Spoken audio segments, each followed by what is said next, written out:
Hello, everybody. If it's Wednesday, it's Warhammer, and that must mean it's time for another episode of Warhammer Weekly. Joining me, as always, is my new constant co-host and forever companion. It's Tyler. What's up, buddy? How you doing? Hey man, good to be here. Good to see Good to have everybody. you. Good to have you. Good to be back. Also joining us this week, very happy to have him back on the show, Mr. Gary Percival. How you doing, sir? I'm good, thank you. Thanks for having us. Absolutely. And today we are going to be talking Cities of Sigmar, getting into cities in 3.0, an army I'm very excited about, an army I am taking to a tournament here in just a couple weeks, an army I've been doing some tournament practice with. So I feel like I'm ready to talk about this one. I'm excited. All right. Yeah. It's the die has been cast, my friend. Yep. Got it done. All right. Good to hear. I've gotten in several test games now, and I was feeling better about it. We'll talk about it. Nice. When we get to the section. For now, let's start with the news. Yes, that would be my cue. Rumor engine. It's a 40K thing. It is a 40K thing. Who cares? Next. Yeah. Probably Astra Militar or something like that. A new tank. It'd be cool. I hope they have a new tank. They've had the same tank since I started playing 40K in the late 90s for the basic Chimera. So, yep. Cool. New tank. Yep. Armies on Parade. You had added that. You want to talk a little bit about that? I do. I did, and I do. So the Armies on Parade, they confirmed it to be back. Excited that it is back. It is going for both an online and an in-store option this year, but really that means it's online again. So I appreciate you trying, but it's definitely still online, because it's like, oh, you can participate with everybody around the world in this thing, or you can just go to your local store, right? Okay, got it. The whole article was all about online, and then there was a little link that was like, "Don't worry, soon we'll do the in-store part." It's like, okay, sure, why not? So whatever, that's cool. It's good. I don't. I am tempted to do a board for my Giants and submit them this year, but I keep submitting heavily converted armies that will never win an Armies on Parade. So there you go. Sure. Yeah. Real quick, I want to say something real quick here. Terrier Halo says, I have liked, shared, and subscribed. Is my duty complete? Well, only in death does duty end, but not even in death, I guess, does duty end. But yes, everybody else should be like Terrier Halo and do all of those things. Hit that like, subscribe, do all those fun things. All right, keep going. Yeah, I saw November 20th this year, Parade Day Award Show for Armies of Parade this year. Gary, do you have an interest in this? Never really been my thing. Yeah. An army painted the day before a tournament, let alone a night. Nothing. Yeah. You know what I mean? For spectacle purposes only. I might do the odd model, but an army. Yeah, definitely. Yeah, they had 3 major categories: Best of 40K, Best of Sigmar, and Best of the Rest. So pretty straightforward. But yeah, we had some amazing submissions last time. I remember seeing all of the Armies on Parade floating around Twitter last year. It was pretty incredible. Yeah, I love it. The problem is it's really hard to shoot an army. Right? Like, I have the photography set up to shoot a model. Right? I don't have the photography set up to capture a 2x2 display board with a full army displayed with a background. You know what I mean? Like, that's... Yeah. I don't know what kind of setups these people have, but I appreciate that they have that kind of, that they apparently have the Sears photography studio in their house, and then the Photoshop skills to knock everything out and just, get rocking and rolling. But, I want to see somebody, I want to see the winners be like, person who took a picture of their board and their stuff on their kitchen table, and you can see, like, the bottle of OJ on the countertop behind them. Sure. Like, get out of here with this nonsense. Like, okay, cool. It'd be a good YouTube video. It may already be out there. Yeah, how to take good photos of your armies and your entire army. Oh, there you go. All right, I'll work on it. I'll see what I can do. Yeah. All right, so we had a little teaser article of the upcoming Orc War Clans Battle Tome, and they mentioned a few things.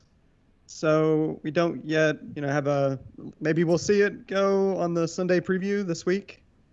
Kind of, it's feeling like we're about to get to that time frame. They said August, I think, for the 2 new Battle Tomes. And they mentioned one of the sub-factions called Big Yellers. This was one I think that stood out to everybody, where they have a ability which adds 3 inches to the range of any of the missile weapons for the Big Yellers. I think Oryx, not just Cruel Boys, but Big Yellers Oryx. Yeah. And so so that makes the 12-inch range on the Bolt Boys, 2 shots each, suddenly 15-inch range, or 27-inch threat range on their 1 shot, their long range. But the biggest thing, yeah. I was going to say, all I can think of is Old Yeller. Yeah, absolutely. Yeah. Very different story. Very different story. This seems going to get dark quite quick. Yeah. But yeah, the thing that stood out to everybody was the fact that apparently we are going to be making Bolt Boys battle line with the Big Yellers. So get ready potentially for your units of 9 Bolt Boys, reinforcing them twice. Sure. Yeah, I mean, yes. Of course that was coming. Right, if you didn't think that was coming, I don't know what you're doing with your life. Of course that was going to happen. Right. Yeah, that could get pretty tasty. What was it? The Venom Encrusted Weapons, I think, which, as far as I know, is an army-wide ability that they have. Their whole, if you roll unmodified 6 to hit, it does the damage characteristic in the form of mortal wounds. So, yeah, Bolt Boys are 2 damage, so unmodified 6 to hit is just flat out 2 mortal wounds. Yep. Not in addition. Yep. And then what's the shaman called? Swamp Caller Shaman. It's got a way, I think it's a poison that it can give. I don't think you have to roll for it. Just give a poison to a unit. It can turn that 6 to a 5-up to do the mortal wounds. Yep. Yeah. So, apparently. What's that, Gary? And also turned into elves then, apparently. Yes. Sure. Yes. Yeah. The Lumineth match will be quite the spectacle to see, with 5s and 6s popping off everywhere. Right. Yeah, just everybody, it's just a constant contest of mortal wounds on 5+ back and forth. Yeah, exactly. It's great. What's armor? Nothing. Just everybody dies. Yeah. I'm not sure how much the Bolt Boys, I don't know if you guys, I mean, we'll have to see with the new battle team. I know a lot of the Stormcast point values are going to be changing. We saw that little image, I think, Judicators, 200 points, 4-5, apparently. But yeah, do you guys know what they are right now, Bolt Boys for 3? I could reach back here and find out, but or Right I on. guess I can look over here in this book that I've handily kept next to myself to reference for cities later. But I mean, the answer is it doesn't matter because it's about to change, right? That is probably, legit the answer. None of this stuff that's in here actually matters. That's the trick. Right now, gosh, where are these idiots? There they are. They're 3 for 120. Okay. So that would be 360 for unit of 9. That's kind of looking at some rough math on that. If you do the 15-inch range, again, 12 plus 3, 18 attacks, all that attack for +1. So now that'd be 3s and 3s. If you've got the poison, so 5s popping mortal wounds, roughly do about 12 mortal wounds, and then force around 4 saves, -1 rend, 2 damage flat, or 9 attacks at 27-inch threat range. I think it's about that's worth it. 360 points.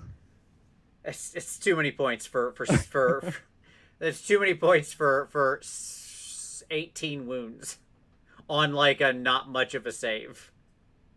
It is a fairly short threat. It definitely drops off. I mean, to get the real threat range of 27 inches, it's around 6 mortal wounds, and that's for the 360 points. But I don't know, Gary. What do you think about at least based on what we know right now, that idea of a kind of leaning into unit of 9 Bolt Boys and trying to get all the goodies we at least know about right now? Yeah, I'll say the same thing I'm saying on the Stormcast WhatsApp chat all the time at the moment. 3 weeks. I no comment until 3 weeks. Right. Yeah. ships. Yeah. There could be some rim shot of an item or warlord trap or anything that just suddenly makes that kind of insane. Yeah, just don't know. It looks all right. Having a shooty orc army would be quite nice. But, you know, viability? Don't know. You have to give the book, I think. Yeah, absolutely. So they'd also mentioned this Cruel Boys Dirty Tricks. It's like, it seemed like kind of like a mount trade, you know, war chanter beat type thing that you're going to get access to. Well, I mean, the one that they previewed felt more like almost more like a battle tactic type of thing, because it was during the first round of battle your people get +1 to wound, right? Was sort of what was going on there. Yeah. Right. So my guess is you get like one dirty trick, and it's probably tied to a round where you execute it in some way to get more. Like it's it's their special enhancement they can choose to get more of. I'm just guessing. I have not seen this book, nor have I talked to anybody who has. So I know nothing about what's in this book. Yeah. It was going to be battle tactic manipulation in the book. That was going to set a trend across 3rd edition, and you know, like 40k have faction specific kind of missions. I'm wondering if that might be a thing that appears.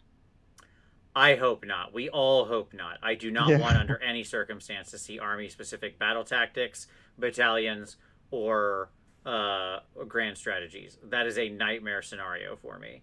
Now, I do think some armies will probably play with a battle tactic in some way. Like that's just rule space they're going to hand somebody some kind of ability to do something with. Just don't give them their own things, right? If you want to hand an army a thing that says like, oh, in round 1, if you complete whatever, this named battle tactic, you gain a bonus victory point, or just if you complete a battle tactic in round 4, you gain a bonus victory point because of whatever, like some construct around that.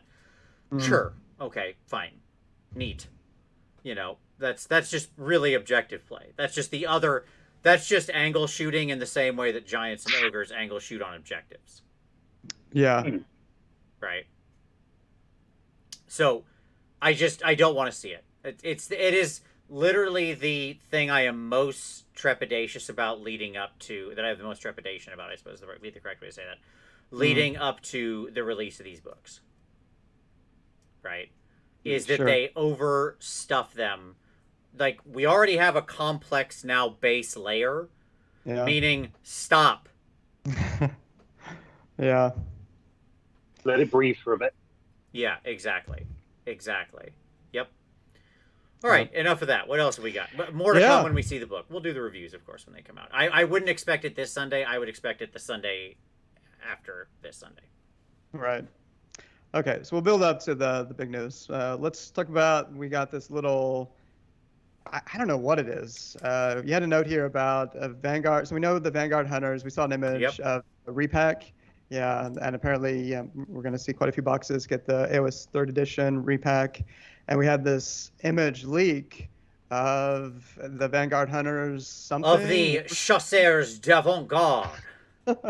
Love it. But yes, now we have little symbols. Yeah. That are like, this is the type of attack, so this is a ranged attack, and this is a melee attack. This is the range of the thing. This is the hit. Or sorry, the number of attacks, I apologize. Which is easier if it said hit. This is the number of attacks. This is the hit. This is the wound. This is the rend, little shield crack. And this is the damage, the little skull crack. Cute. Like, super cute. Please don't make all War Scrolls look like this. If this is what you want to include in the boxes. In the box, right. Because it's just like the scroll that comes in the box. And they don't want to, and because it's a physical thing, they don't want to pay to translate 50 million different versions of those and have to have a special box they ship to, every country. Totally fine. Get it. It's great. Please don't ever put these in a book or on like a free download PDF. That's all I'm asking. Okay? It doesn't feel like that much to ask. That is a very 40k, and it was not, transposed over into the tomes themselves. It's just a box inlet kind of formats, just Yep. to, as you say, probably keep things translatable countries without actually having to do multiple translations. Which makes sense, because then you'd have to, like, it would, it just, I imagine logistically it causes a lot of problems hello dear, for the boxes, because then if you make a box and you have to translate everything, or if you've got the war scroll line, whatever, you've got to put 5 extra pages in every little booklet, or you've got to keep them all straight of, like, this is the one that goes to France and this is the one that goes to the US, right? You don't want that. So they probably were just trying to cut down. They were looking like, okay, well, right now, because, if you have the war scroll booklet now, it'll be like English, French, German, blah, blah, blah, blah, blah, and you'll flip and there'll be like 6 different versions of it, right? So they knew they could cut down on those 6 pages in every booklet. And so subtract out the cost of 6 pages times X tens of thousands of boxes we print. Okay, that's tangible savings. It's worth it. Right? Yeah. I don't think there's a scroll format rewrite at all. Right. Yep. Yeah, we were talking about it last night, and that was kind of the conclusion we came to as well. So, yep, that's probably all that we're looking at. Yep. All So right. we can all probably calm down, probably. Now, if I open up that Stormcast book and I see these, I'm going to be like, nope, do not want. But for now, I'm not worried about it. I think they'll keep to the same format. Yeah, 100%. Because the books themselves are already translated into other languages. They have to be by necessity. Sure. So they'd save themselves nothing in that format. All right, biggest news of the week, of course, we have our dragons. Booyah! We were all overthinking dragon riders. Hey, I'm not giving up the fight. I don't think this is all of them. These are the 2 dragon princes. Sure. There are more Draconith. Okay. Yeah. So I want to see more. So, what do you guys think? Maybe Gary, start with you. I don't hate them, but the Pete's dragon faces are they can get used to, I must admit. But the poses and the aesthetics I quite like. It's just the kind of slightly human smiles and frowns are a little weird to me. Sure. But yeah, it's not that I hate it. It's not what I've seen on a dragon before. It's a bit of a stretch. But yeah, I do like them. I wish there was a bit more posability to them, because they do look like they're in very similar kind of poses. Yeah. But so having 2, if you could have 2, I don't know if you can. If you could have 2 in the army, they'd be both kind of you in the same kind of pose, standing around on the battlefield. But I do like them. I do like them. I'm wondering if I'd do a head swap if I did it. Sure. Yeah. Yeah, Vince, what do you think? I love them. I think they're great. I really do. I saw some people who aren't big fans in the comments, and I get it. I get why you don't. They're very much Mufasa and Scar. I don't know if you've seen that side-by-side comparison with the faces, but it feels like almost almost completely dead on. Now, that being said, I'm surprised they did pretty stock dragons. I've said for a long time I didn't think they would really do stock dragons, right? Because there's so many other dragons out there. I mean, look, just like the giants, the advantage to these is that if you don't want to buy this kit that's going to certainly be like 175 to 190 US. Like, let's just be honest with ourselves right now. Yeah. Okay. They're going to be expensive. If you didn't want to buy these, great. Who cares? There's like there are so many third-party dragons out there that this now opens the door to use, from 3D printed folks to like Reaper dragons to whatever. Right? The only issue I really have is that, and I understand why, because they're such big pieces, but I hate that they have 2 of their wings are both in the same pose, like one down, one up. Sure. Right? I wish there was some way we could have gotten both, like a different pose with both wings up. Okay. Right. Yeah. That's ultimately what I want. Yeah. But I like them. I like their faces. Some people have come down on their faces because they do have a sort of Puff the Magic Dragon look. I actually quite like the look. Some people have said they look like the dragons from the Dragon Prince, the animation, which is funny given the name.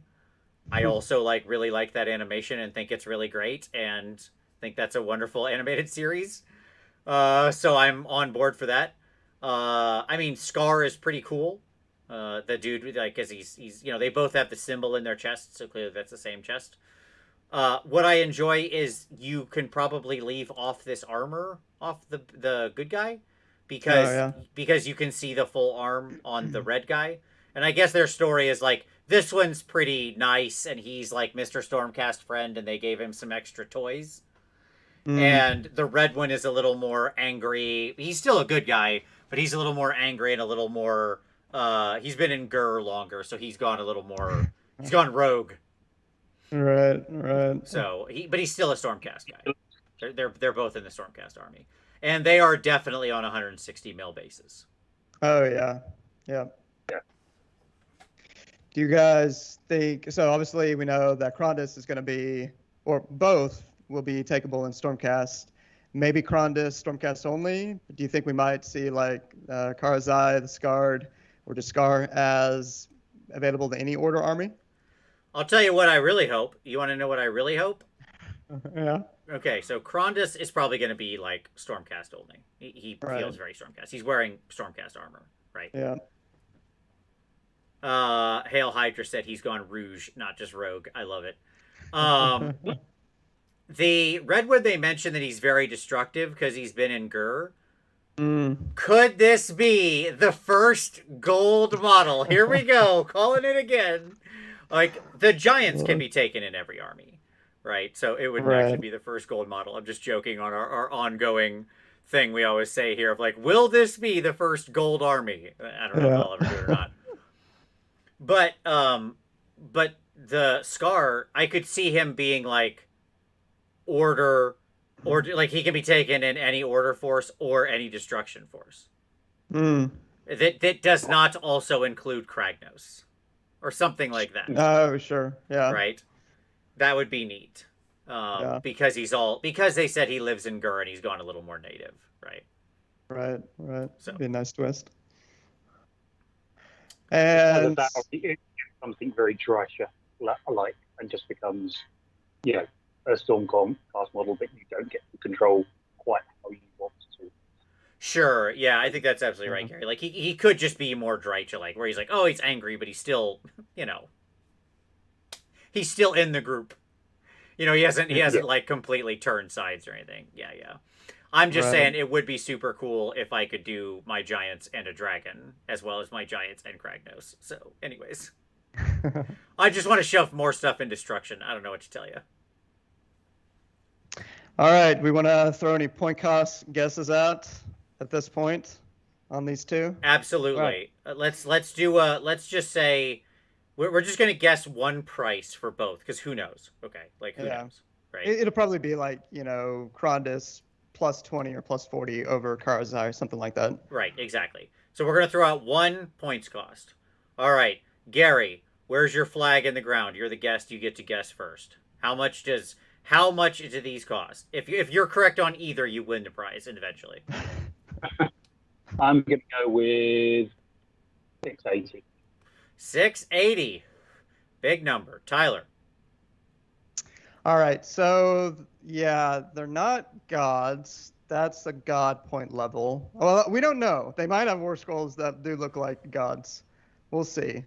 So, assuming they're not quite god level in the war scroll, I'll say 580. All right, 580. I like it. I'm going to go with the low one here. I'm surprised I'm the low one on the totem pole. I'm going 520. Okay. So I think they'll want to keep them right around that 500 point mark. So they're kind of in line with a Star Drake. Yeah, what is so Star Drake is like? It is 520 right now, I think. Yeah, again, I mean, who knows what Star Drakes are going to be, but I would imagine they're going to update the Star Drake's War Scroll to keep them around the same points cost, right? They won't make the Star Drake cheaper; they'll make the Star Drake better and keep it around the same point cost. And these guys will be because these are very sentient. they're intelligent creatures. Like in the video, they talk and have conversations. You know, they're dragons, classical dragons. They're smart, brilliant. You know, they're not like just dumb beasts or something, right? Yeah. All right, Gary, I'm feeling good. I think Vince is out of the running on his logic. So just between you and me, bud. We got this. In a world where Bellator is 360, it could literally be anything. That's true. It's a very fair point. Yeah. 20 wounds? Sure, 20 wounds. Things? Yeah, 20 wounds. Yeah, something like 18, maybe low end. But yeah, the high team. Yeah, maybe I 20. think maybe the, I can't remember the names. The more civilized one. I'm wondering if he's maybe even a magic user. Maybe he's got, yeah. Oh, totally. I think he's going to be a spellcaster. Yeah. Yes, absolutely. Yep. I think Akrondis, the good one. So that's this one over here, Blue Boy. With his magical bracers and his magical collar, I think he'll be a spellcaster. Yeah, I could see it being very kind of the Niche Twins kind of esque. Kind of, yeah, one kit makes both different ends of the spectrum. One's combat beast, one's a magic user. You know, very similar kind of setup. Yep. Cinderfall Gaming said, I think 35 wounds, same as a Mega Gargant. Oh, I'd love that. That'd be great. I would be all about that world. And Cinderfall said, yes, they said in the article he's a wizard, that Krondus is a wizard. Yes. Yeah, and the other guy, Scar, clearly reads as a, like, absolute, like, he reads as the melee guy. Right? Yeah, definitely. Yep. Yeah, I could see 20 wounds maybe being a little... I'm not sure about 35. That would be quite surprising to me. But yeah, I could see 20 being a little low, maybe 24, somewhere around there. But anyway, yeah. So I know we had one more item, Vince. James's article. Is there anything else we need to cover in news? Nope, and we got the events. Let's close it out. So yeah, we, to give this justice would require an entire show in itself. It's kind of a bigger set of topics. We just want to, it's been going around a lot in the community, so we just wanted to highlight it. We thought it was, an interesting conversation. James Hewitt, who had worked at Games Workshop for a while, is part of the rules design team. I think he was in the specialist studio. He had various jobs over the years.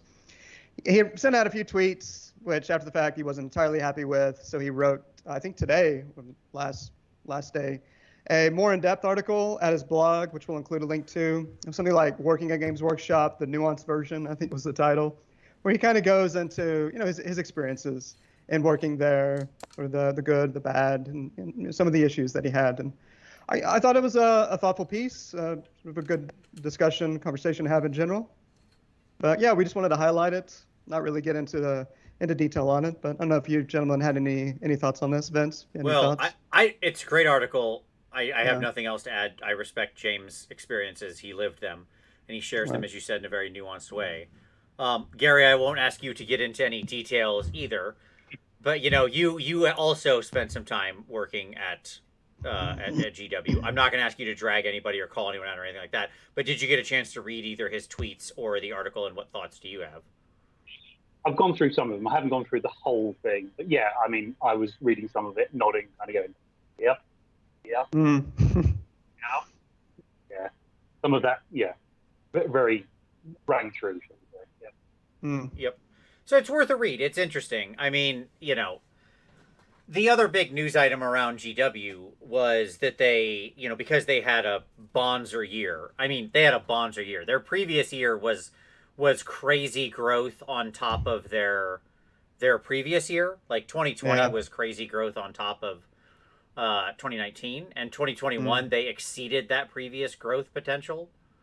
They had something like a 33% growth rate, which is 31 or 31.9, something like that. I mean, it's crazy. That's crazy growth. Yeah. Wow. That's unsustainable growth. Just to sure. I'm not sure that the market's going to understand that is literally unsustainable. Yeah. Okay.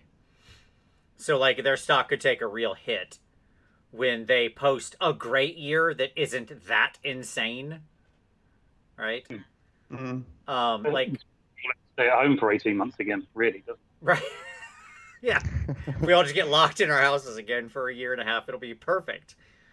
But you 30% growth is unsustainable in most markets. There are a few exceptions, but it's a generally unsustainable number. And so the thing that went around in the news was they gave all their employees a £5,000 yearly bonus. Mm-hmm. Great. Yeah. Nice. Good on them. That's fine. I'm glad they did that. That's a good use of that funds. And they also did say, and full respect, in the letter, I did read some of the actual financial statement, like I read some of the text, and the letter from the CEO included that one of the things we're trying to do is really focus on hiring and bring in new people as we continue to grow. Good. I hope a lot of that money that they made goes to hiring new quality folks, right? And as I've said before, they should start hiring remote, a lot more remote. Like, the pandemic should have taught them that they can function remote. And no offense to Nottingham, it is somehow an actual center of wargaming talent in the world. Because of there's the large number of companies there, many of them founded by ex-GW people, but they have attracted a large amount of talent to a location. That's fine. But at the same time, if you want the best talent in the world, you have to hire remote right now. You have to be willing to go anywhere in the world to find the best candidates. And if I was Games Workshop, the best company in the world, that's how I see myself. I would absolutely be casting a wide net, right? Yeah. Because you want the best of the best of the best, right? So, but ultimately my feeling about the 5K bonus is increase everybody's pay. Don't give people a bonus, increase people's pay. Right?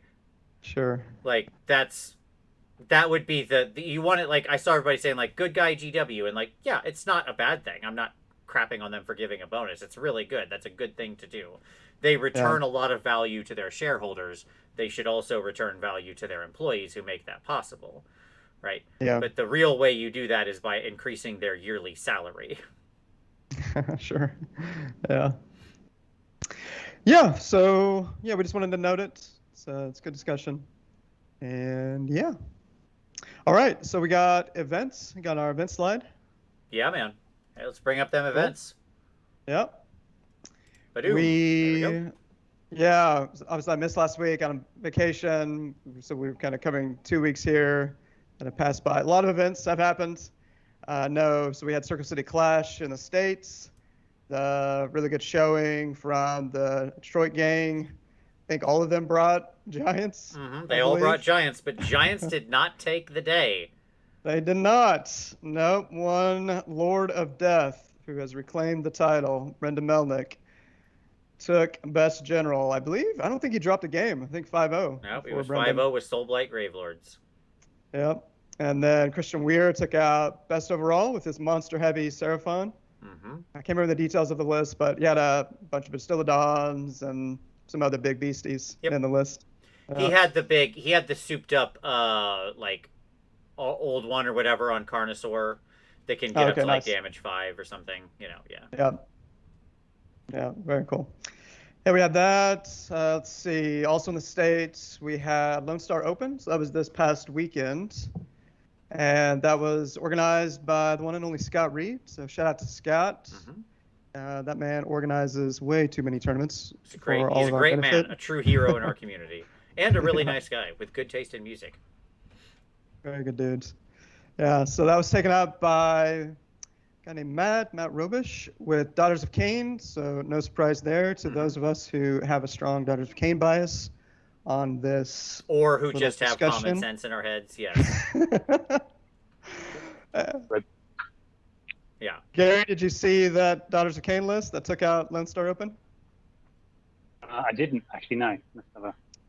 All right, let's run down it. So we had Bloodrock Medusa, nothing too surprising. I mean, slightly, but really nothing too surprising. Hagnar, start with your 15 snake bows, start with Marathi, have a Medusa as your general, and then it was 2x20 Witch Elves, and then 5 Kinride Life Takers, 5 Doomfire Warlocks was the unique piece of the list.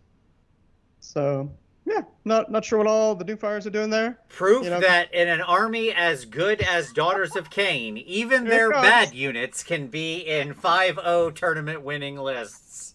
Yeah. That's how undercosted that book is. We could just Uh, include trash and still win. Thing uh, is, they're actually really good units, and you I know, know. it was third edition, wasn't it? I'm just saying. I'm assuming it's third edition. You just want to get a Mystic Shield off most of the time, and Yeah, they do yeah. that. Yeah, Yep. No, I am being funny and facetious on sure. the Doomfire Warlocks. They actually are. My point is, in that book, they are probably one of the weaker units, and they're still really good. That's actually Yeah. the challenge in that book, is that you're like, good, this is good, nope, still good, but I don't get it. There's normally units in these books that don't do anything. Not in this book. Yeah. I thought it was a fascinating mix of lists and the top 5, or generally top 8. There's an article on Frontline Gaming that folks can check out if they're curious to see a rundown of the top 8 list from Limestone Open. Not sure how many players they had. I know it was a pretty good sized event, certainly major. Number 2 was Magic and Nurgle. Had Guro, a couple Chaos Sorcerer Lord, Manicore, Harbinger Cave for that 5-up Ward Bubble. Sure. 3x10 Plague Bearers, and then referencing the show from last week, 3 Vanguards. There you go. And Hunters of the Heartlands. That's what I'm talking about. They Yeah. are. I'm telling you, they're my pick for the coalition unit. Lock of the week. There we go. Yeah. We had 3 Vanguard, 20 Chaos Marauders, and 5 Chaos Knights, all in Hunters of the Heartlands. Seeing a lot of that core battalion Sure. in these early tournaments so far. Yeah, which obviously makes sense. If folks don't know, that's one of the battalions in the GHB 21 that allows you to ignore Monstrous Rampage. Correct. For The those battalion units. says you are immune to roar, the thing you must be Yes. immune to. Yeah. Mhm. That's what that battalion says. Well, it just works out so well that you tend to put things in the 1-drop battalion, and then you'll have a couple of things that are going to be anvils or whatever. Just slide them over into the Heartlands on a 2 or 3 drop. Done. Yeah. Almost what I'm focused on. Right. Yep. Yeah, definitely. So yeah, and then we'll get into the pick. Well, I'll just go and mention it. There's plenty of other events that were going on. I'll jump to here's Yeah. so the July upcoming. We only have a few, but there's the London Open obviously this weekend. Yep. So be interested to see what comes out of that. But there's several good games, a lot of UK focused events all across the UK this weekend, and then August is when we really pop off. Right. There's so many all throughout August. That's when like Australia and New Zealand had a ton of events in August, as well as obviously several around here. So in the US. I got to mention our bud, Jack, with Rerolling Ones, who went 3-0 and just is doing his best to remove all of his friends in his local community with his, I don't know how many Sentinels and Techless he was running, but... 50 Sentinels plus Techless, and then other stuff happened in the list as well, but it's pretty irrelevant. Sure. Yeah, so good on you, Jack. Good man. Yeah, so that's Vince. Right on. Okay. Very good. Well, gentlemen, let's go to some pick of the week then. All right. So, Tyler, you can start us off because you've got many of them. Sure. Well, yeah, picking up on events, if folks want to hear more about kind of what happened over the last couple of weekends, including non-U.S., obviously I just kind of went into some details on some of the U.S. events, but events happening elsewhere. Rob, Honest Wargamer, did a really nice AoS Stats Center show this week, where he went into some detail on kind of what we've seen the last couple of weeks here. And then also a great show with Richie on Fire Slayers. Fire Slayers is one of those that, I don't know, it seemed like there's been a bit of, are they still good? Are they going to be changing in their list composition? And basically Richie got on there for an hour and a half and was like, Hearthguard guys are still pretty darn good, Hearthguard Berserkers. And so, yeah, if you're interested in Fire Slayers, they're probably still going to, I think probably still going to be fine. Maybe some more options with Magma Dross and the Orc Hearthguard, and then also a good one with Chris Welfare instantly on Ideneth that you might be seeing 30 Reavers in your future if you haven't already. Chris Did you guys catch that at all? I Chris did. talking I about 30 watched that one reavers? and I agree with his logic. Yeah. I think he had a list with 60 actually, didn't he? Wasn't Yeah, it he 30? did have a list with 60. Yeah, Oh, two you're right, packs of Gary. 30. Yeah. Yeah, yeah. I'm, So I'm 40 deep myself with another 20 to go. nice. Yeah. So I mean, it's lots of dice. Kind of the general logic there is you're looking at three options. Chris is thinking high rend, minimum -2, ideally -3 rend or more, or mortal wounds, mortal wounds, mortal wounds, or 3 bucket of dice. And Reavers in a pack of 30 can do a bucket of dice really well, especially with Unleash Hell. So kind of that's the thought there. Yeah, and the key is they can't all out defense everything. Right. Right? Yeah. That's the trick. Like, Yep. I really do believe that what we're going to see over time as we play through this edition is that the power of a singular hammer is vastly diminished. Right? Because it's... What's that? What'd you say, Gary? You're just telegraphing where it's going to come from. Exactly. It's too easy to be like, okay, I know this is going to be your hammer next round. So when it's your start of your turn, I'm going to have some hero or something in front of it. It's their best day ever. I Mystic Shielded them already in advance of this next round. And they're going to go all out defense. And it's like, okay, bring your hammer and watch it do nothing. Right? It's going to run away. Right. Yeah. So whereas I can just get away from it quite easy, right? I'll just redeploy away from it. Like there's so many options to nullify the efficacy of singular hammers. Yeah.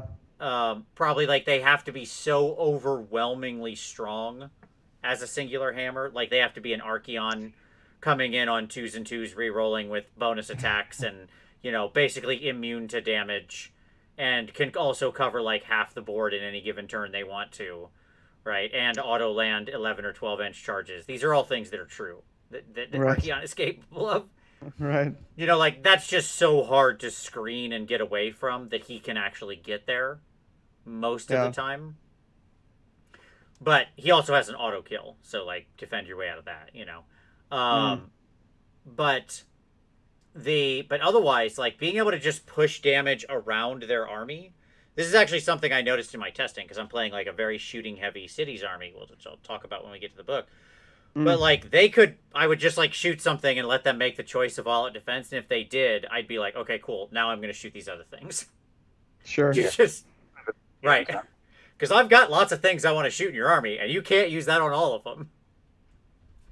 You can still kind of split your shots at the first stage, can't you? Right. You can take your reach with the 90 shots and go, well, 30 over there, 30 over there, and 30 over there. Right. And which one sticks damage, see which one takes the all-out defense, and then Right. Yep. Exactly. As long as you've overlapping threat ranges with something that can then follow it up, you're golden. Yeah, because they have the ability. You pick your targets, and as you say, Gary, that's the value of spreading out your targets. And then after you pick your targets, they say where they're dropping the all-out defense. But yeah. So let's see. One more. We've got, well, actually, 2 more. Overchosen podcast. I mentioned them a few times in the past. Again, kind of on this theme of factions that the community's been a little uncertain about or down on. They had, I thought, a really great conversation around OCR Bone Reapers. So one of their guys, Matt, he's a good player, does really well. It's part of their Texas scene, and they've got this Texas Masters that's going on where all these events happen throughout the year, and then they have a culmination in the Texas Masters.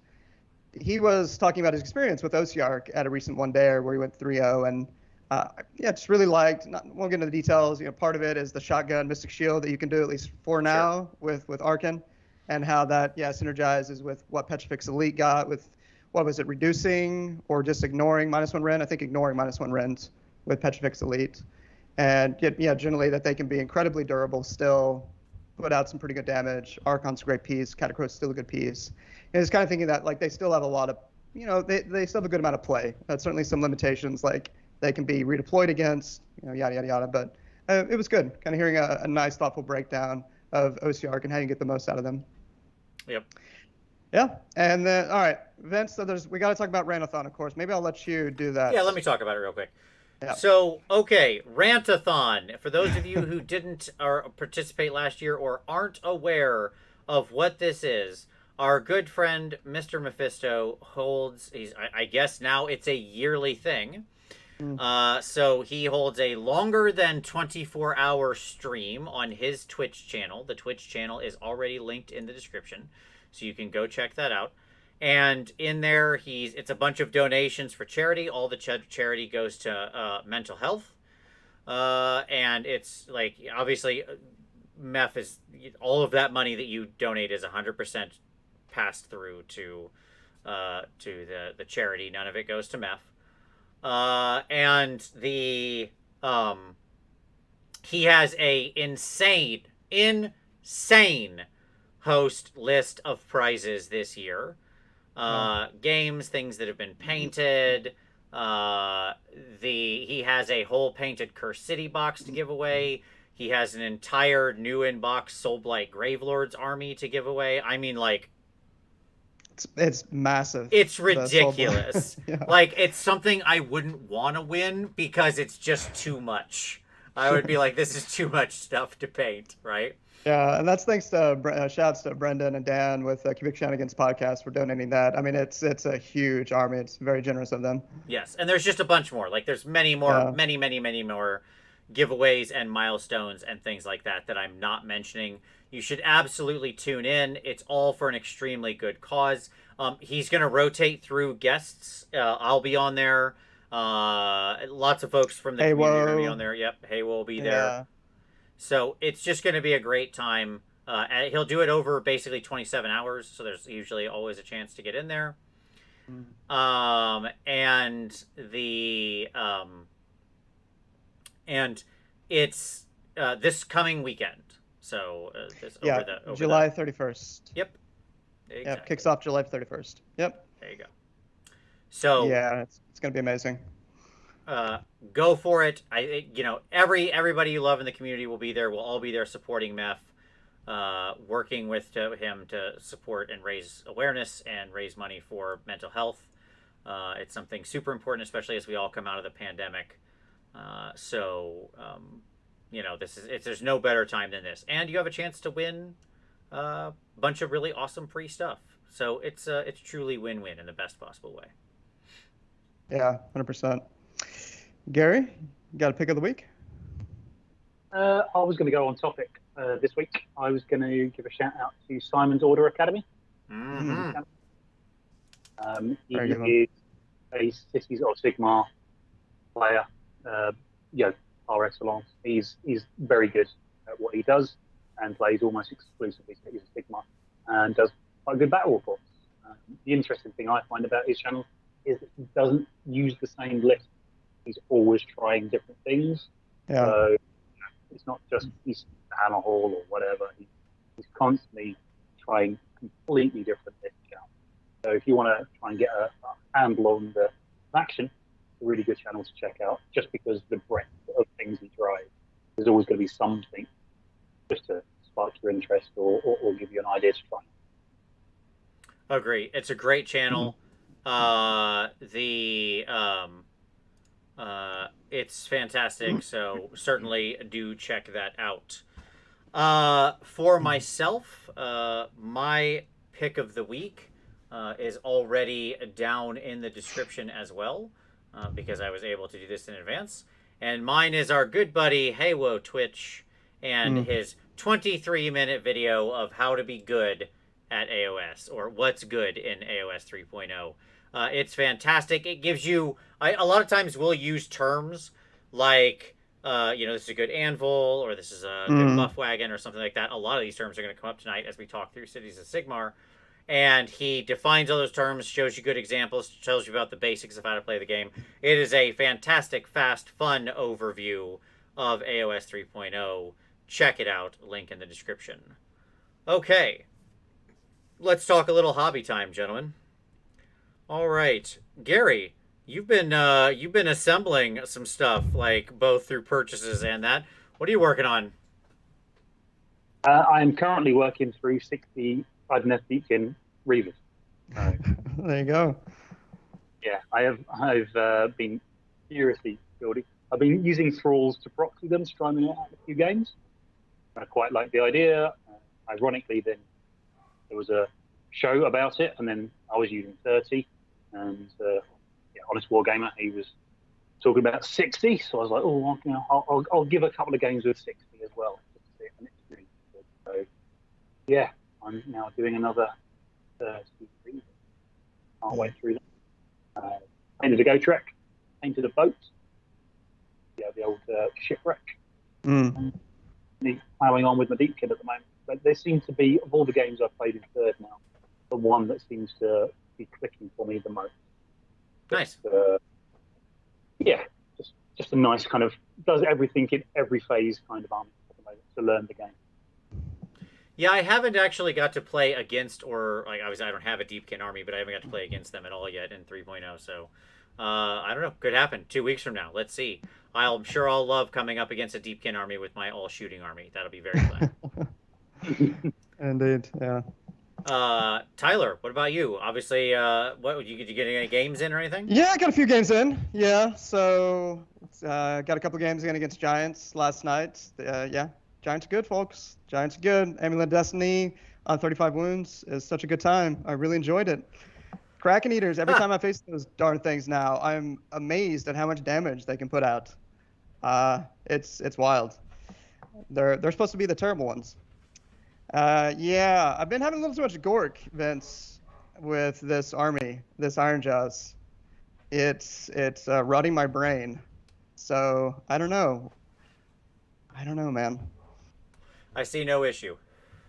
I see no issue. Get into the Gork. You can I'm always play it as one. Mork as well, my friend. You just got to be a little more cunning, but also still brutal. Yeah, like the cunning is leaving my brain. Turn 1, just throwing the Chad cabbages into people. I've got one Chad cabbage. I got one fake Chad.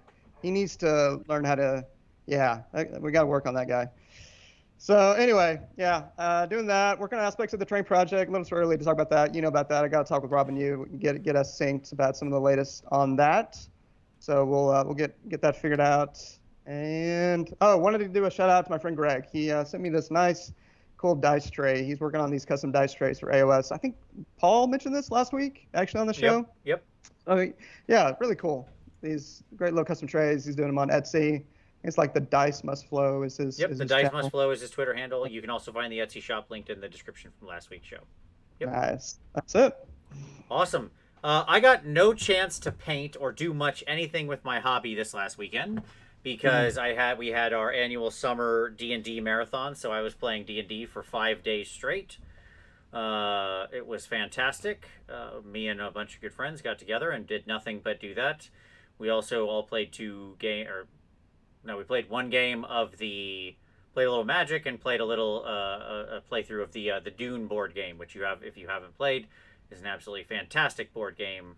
If you love the movie Dune, which I do, I am an annoying person to play Dune, the board game, with, because everything you use, every card you play, and everything you say, there is a quote from the David Lynch movie, and I will say that quote out loud every time, no matter what. So every time someone says how many Sardaukar do you have in the stack, or how many Fedaykin, or whatever, there is always a quote that will follow that. But I did get the chance to assemble a few more guys. I've been working on my my Ratcast Annihilators. They got their little tails poking out. I had to sand down their shields, which it was really fun to sand down the Annihilator shields because those are quite textured. This unit has picks. The other unit has giant maces. I only have 2 models left to assemble from my Thunderstrike stuff. I have one more little Annihilator to make, and then I have to make Yindratsa. I think we're gonna go with Yindratsa. Oh, Lord. So, and then I'll be all done. I'm gonna have to talk with Kathy about what happened to you at some point. There's got to be a good explanation for some of this nonsense. So what's the conversion going to look like then? What's Yindrasta going to look like? Is that what you're asking?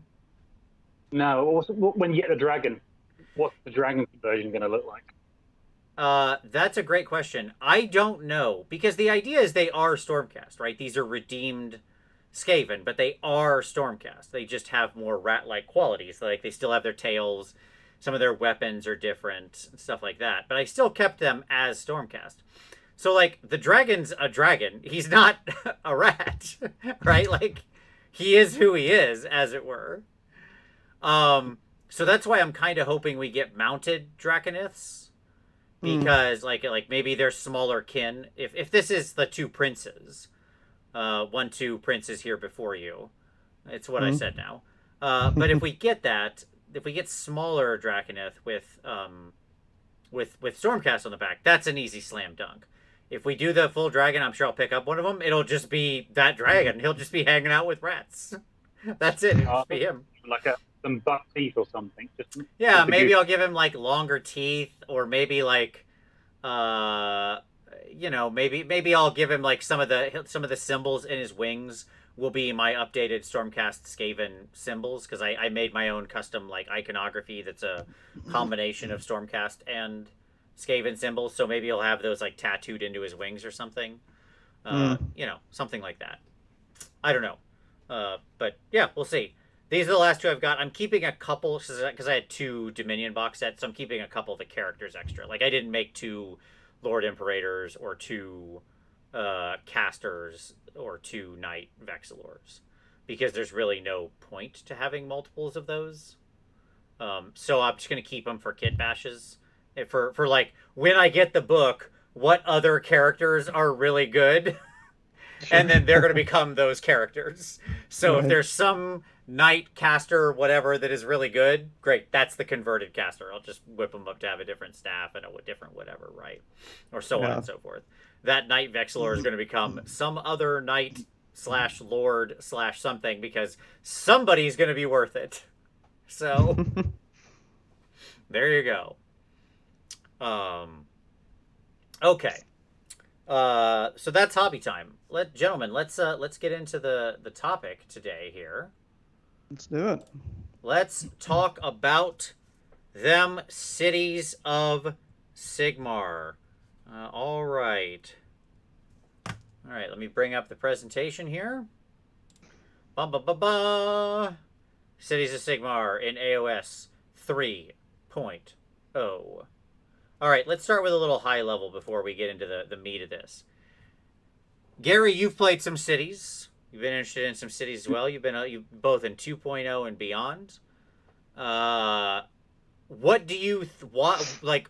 What's your general take on cities in AoS 3.0?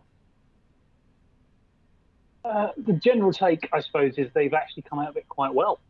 They play in all aspects of the game. They've got monsters. They've got monster characters. They've got resilient monster characters. Which is pretty much where it's kind of going at the moment. And one of the biggest things I found in some of my playtest games is the fact that the battalion change, the fact that the in-house battalions have been shot out the door, and now you've got the core rulebook battalion, which everyone has access, has very much leveled the playing field in that kind of respect with cities. That was always their weak point. Right. They're very battalions.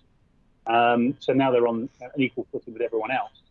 They can really shine, and the points changes were quite favourable in quite a few places as well. So yeah, I think they're coming out really good. I agree with everything you just said. Yeah, Tyler, what's your take? Yeah, I think Gary gave a really nice summary there as well. They seem to be incredibly good with wide array of options. I've never played any of the sub-factions myself. Not that familiar with Cities of Sigmar personally. Played against them a little bit. Have been seeing a lot of varied lists so far. Yeah, we gave Simon a shout out, and he's been playing a lot of interesting lists. We saw a Cities of Sigmar list, I think, come top 5 at Lone Star Open. So this was a living city, which we didn't see a whole lot during most of the run of Cities of Sigmar. Maybe we started to see a little bit more on the tail end. But Rune Lord, Alariel, Knight Azeros, 30 Iron Drakes. So you can make them battle line, reinforce them twice. That's a very scary unit. That's always been a scary unit. Gary, could you do 30 Iron Drakes in 2.0? Yeah. You could, right? Okay. Yeah, I was thinking you could. That was the max size, 30? Pretty sure it was the max, yeah. Yeah, okay. Yeah, and then 10 Longbeards, 10 Freegal Guard, 9 Canine Shadowstalkers, and a Tree Lord with Soul Screen Bridge, of course, for those Iron Drakes in particular.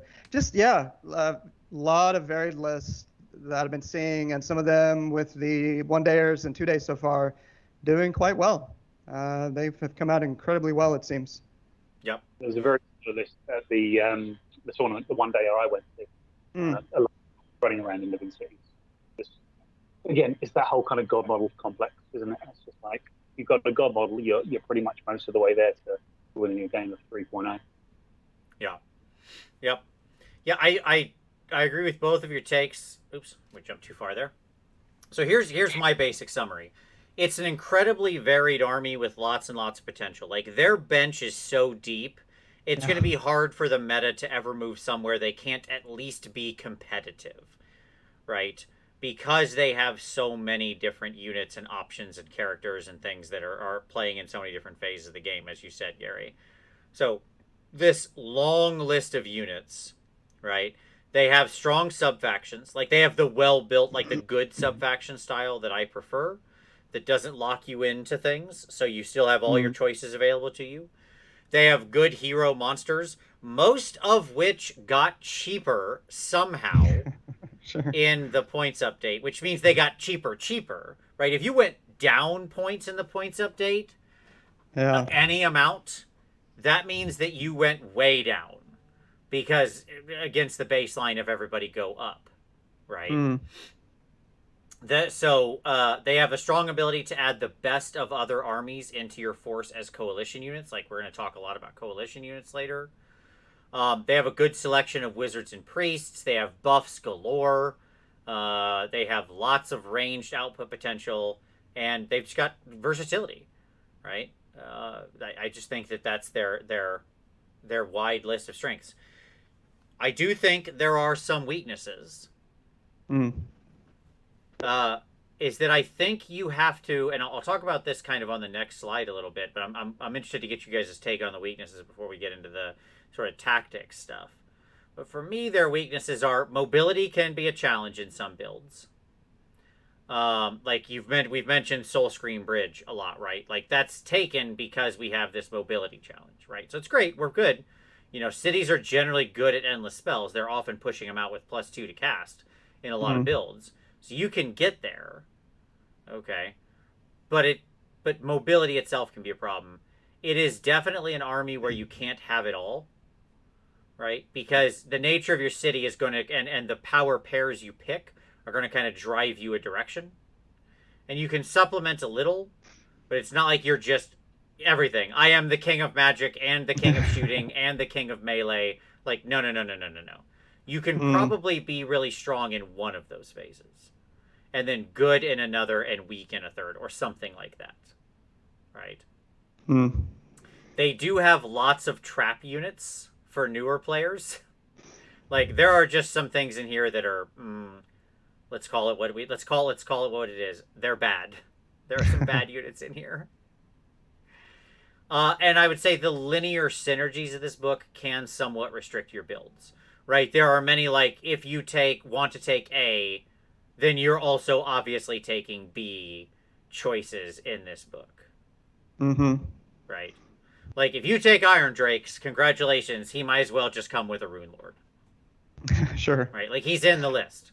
Real quickly, while we're talking about Rune Lords, do you guys know offhand whether you can still double stack the minus Ren to get it up to -3 Ren total on Iron Drakes? No, I don't. Oh, go ahead, Gary. Yeah, I was going to say, I believe not. I don't think you can. I'd have to double check the FAQ, but I'm pretty sure you can. Okay. I believe. Yeah, because I haven't seen. Well, I figure that's the case. I've been looking at lists, and I haven't seen lists with 2 Rune Lords, whereas previously, of course, you would see that a fair amount to get up to that minus. Okay, that's good. Yep. So, what do you think about my weaknesses, gentlemen? Is there anything I missed? Yeah, it's exactly what Assistant Ref said. Because it's a prayer, and you're capped at one use of that prayer. That's the issue. Perfect. Okay, good deal. Yep. Yeah, I mean, I think that's why you've seen living cities. One of the weaknesses you pointed out, the mobility, and the living cities does get around that quite. Quite. So, I think that is a weakness of their book in general, but that particular sub, really kind of helps. So that's why I think you're seeing that one the most. I don't think they've actually got any genuine weakness. There's not like anything you can really.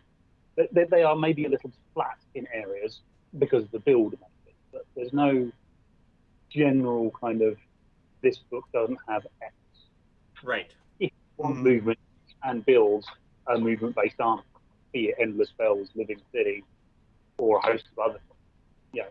It's just they are the master of being the jack of all trades. Right. Yep, I think that's right. Yeah, absolutely. Tyler? Yeah, weaknesses. Yeah, I can see your point. Like, it's such a massive book that you're going to have units that are going to be duplicative or a little worse. You're not going to see them. But I mean, we've always had that with the Cities of Sigmar book, and you've had shows where we've talked about that before. So I don't necessarily see that as anything too surprising. I can see the point about. I mean, it would be a real problem if we're going to see Cities of Sigmar lists that are not having some healthy limitations in terms of their capacity to put together the combined arms box. If they're getting, like Skaven, when the Skaven Battle Tome came out, when was that? Top of 2019. Yep.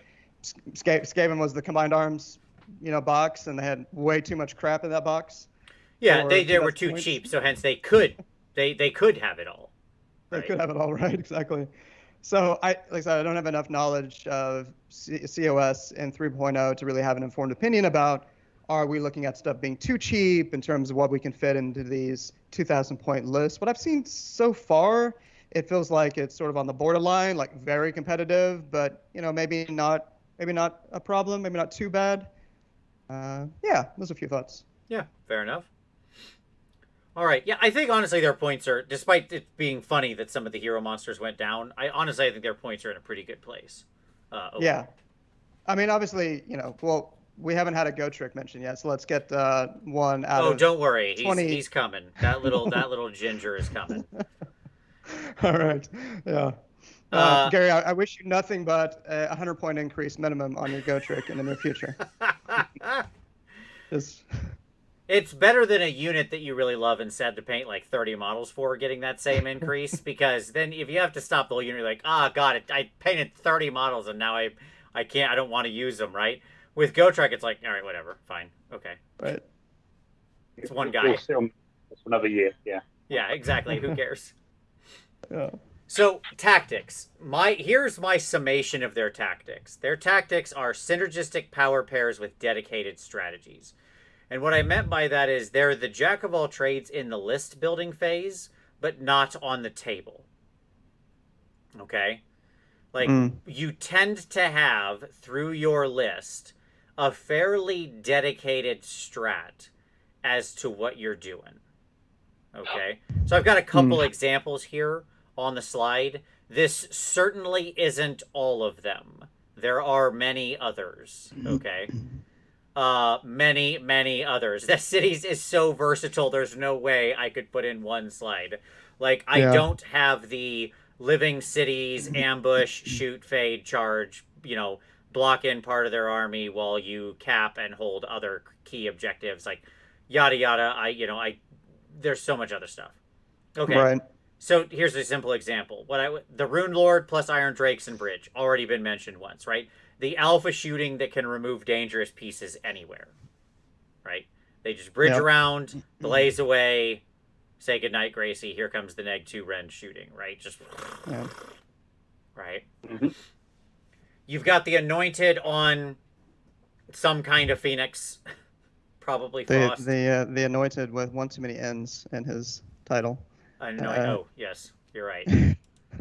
It's fine. I had to point that out. Sorry. No, I appreciate it. It's fine. Anointed. There we go. With Phoenix Guard, the sort of alpha bunker solution, right? that holds and outlasts winning through attrition. Like, you just move them forward and you go, come get me.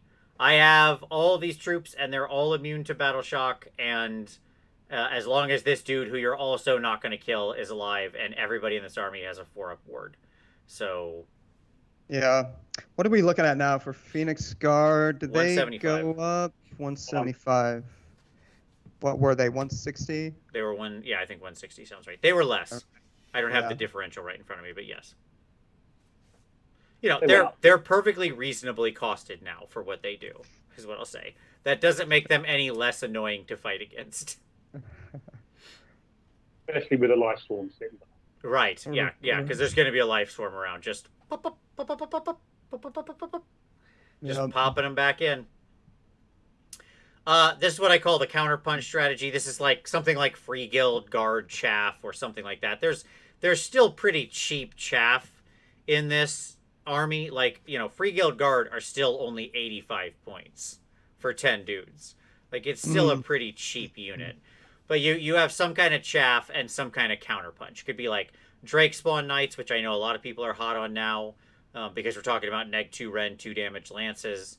Demigryphs, same thing, right? Same kind of profile. You know, Demigryphs being on a 3-up base is quite attractive.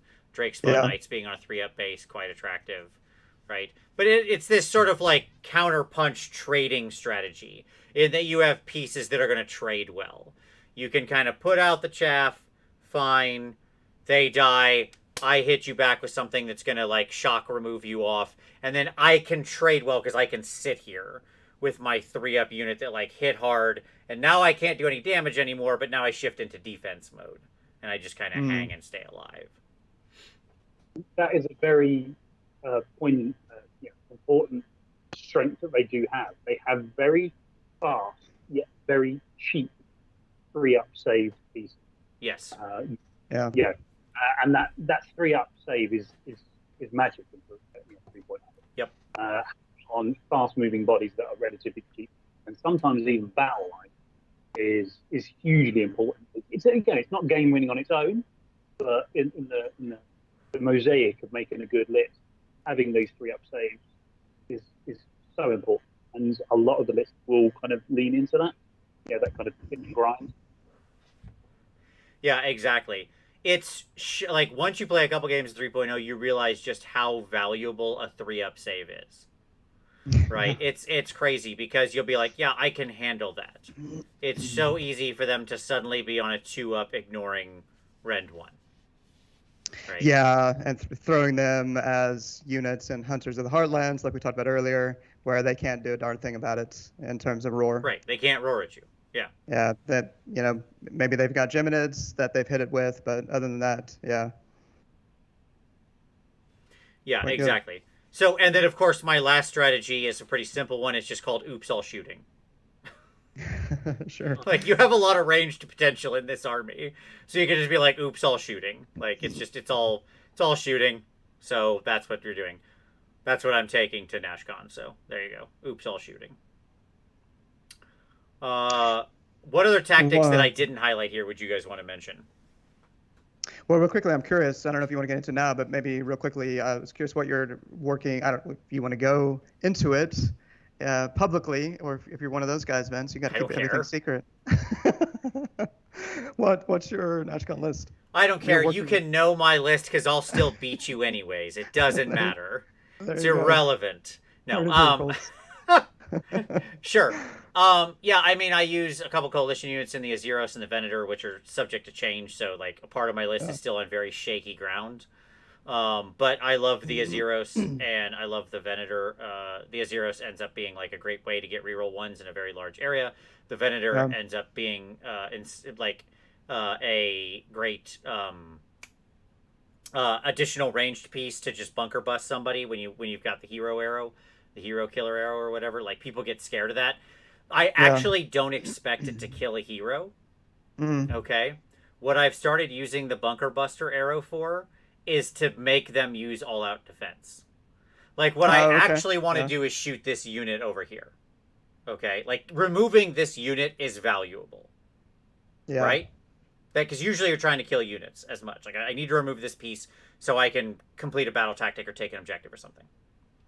But I don't want to deal with +1 armor save on that guy in the shooting phase. So instead, the Venator will bunker bust a hero, and their immediate response to D6 plus 3 damage is to throw up all-out defense. Like, it is the quickest way to trigger all-out defense in the universe. Okay, because no one wants to take the chance that they just get that hero. That hero is just going to get blown off the table instantly. Sure. If the bunker buster gets through, and that arrow is on like 2-ups, rerolling 1s, 2-ups. So it's not that hard to get there. Okay. Wow. With the associated buffs in the army. Right. And so instantly they'll trigger all-out defense on their little hero I'm shooting dead, and then everything else in the army just 420 blazes it at whatever I actually wanted to kill. Right. So anyways, those two make it for a fun pair from Stormcast. I've got an Ironclad in there. I've got a Steam Tank Commander in there, which is a hilarious choice, but I refuse to change. I have a couple Gyrocopters in there for like running chaff. I've got a basic Battle Mage, because you always have a basic Battle Mage, because basic Battle Mages are the best. We call that the BBB, the Better Business Bureau of Basic Battle Mage being best. And Nice. And then I have the Huracanum and with the Battle Mage on top. And my my battle line is a bunch of Free Guild Outriders. Which I stand for Outriders. Outriders are amazing. I've never seen anybody talk about Outriders, and they always do so much work for me. I think they are incredible and wonderful and perfect, and I love them. Everybody's always up on the Pistoliers. Pistoliers are fine. Gary ran a list with like 60 Pistoliers, so I know Gary loves the Pistoliers. And they're fine. I'm not down on the Pistoliers. I'm up on the Outriders. Okay? That's all I'm saying. We'll talk about it. We'll talk about it when we get to troops. But yeah, it's something like that is my list. Okay, nice. I was just curious. Yeah. Honestly, the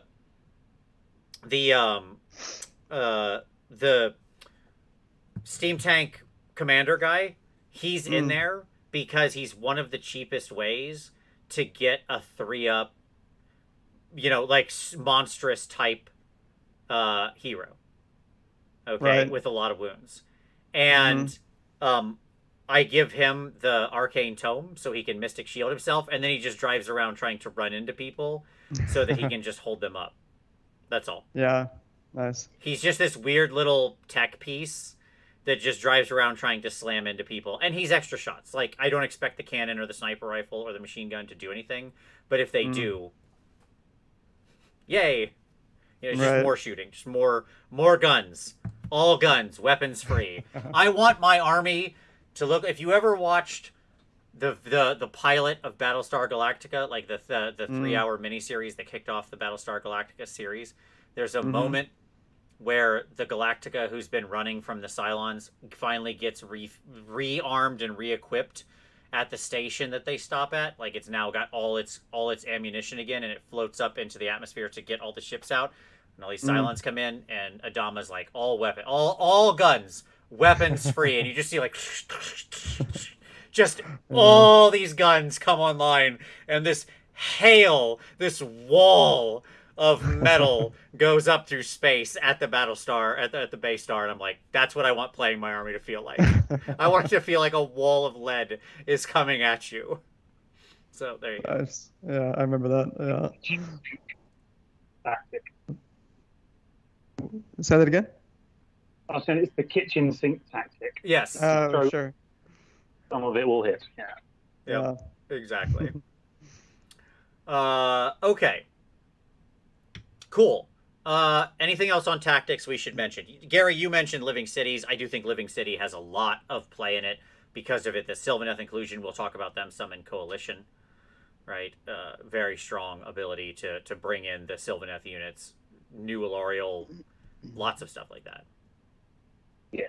But the moving after shooting, coming on from the outside, it just gives an element of mobility that isn't relying on spells going off or other things that are not in your control. You can definitely bring things on from the edge, and you can definitely spend a command point to move after the shot.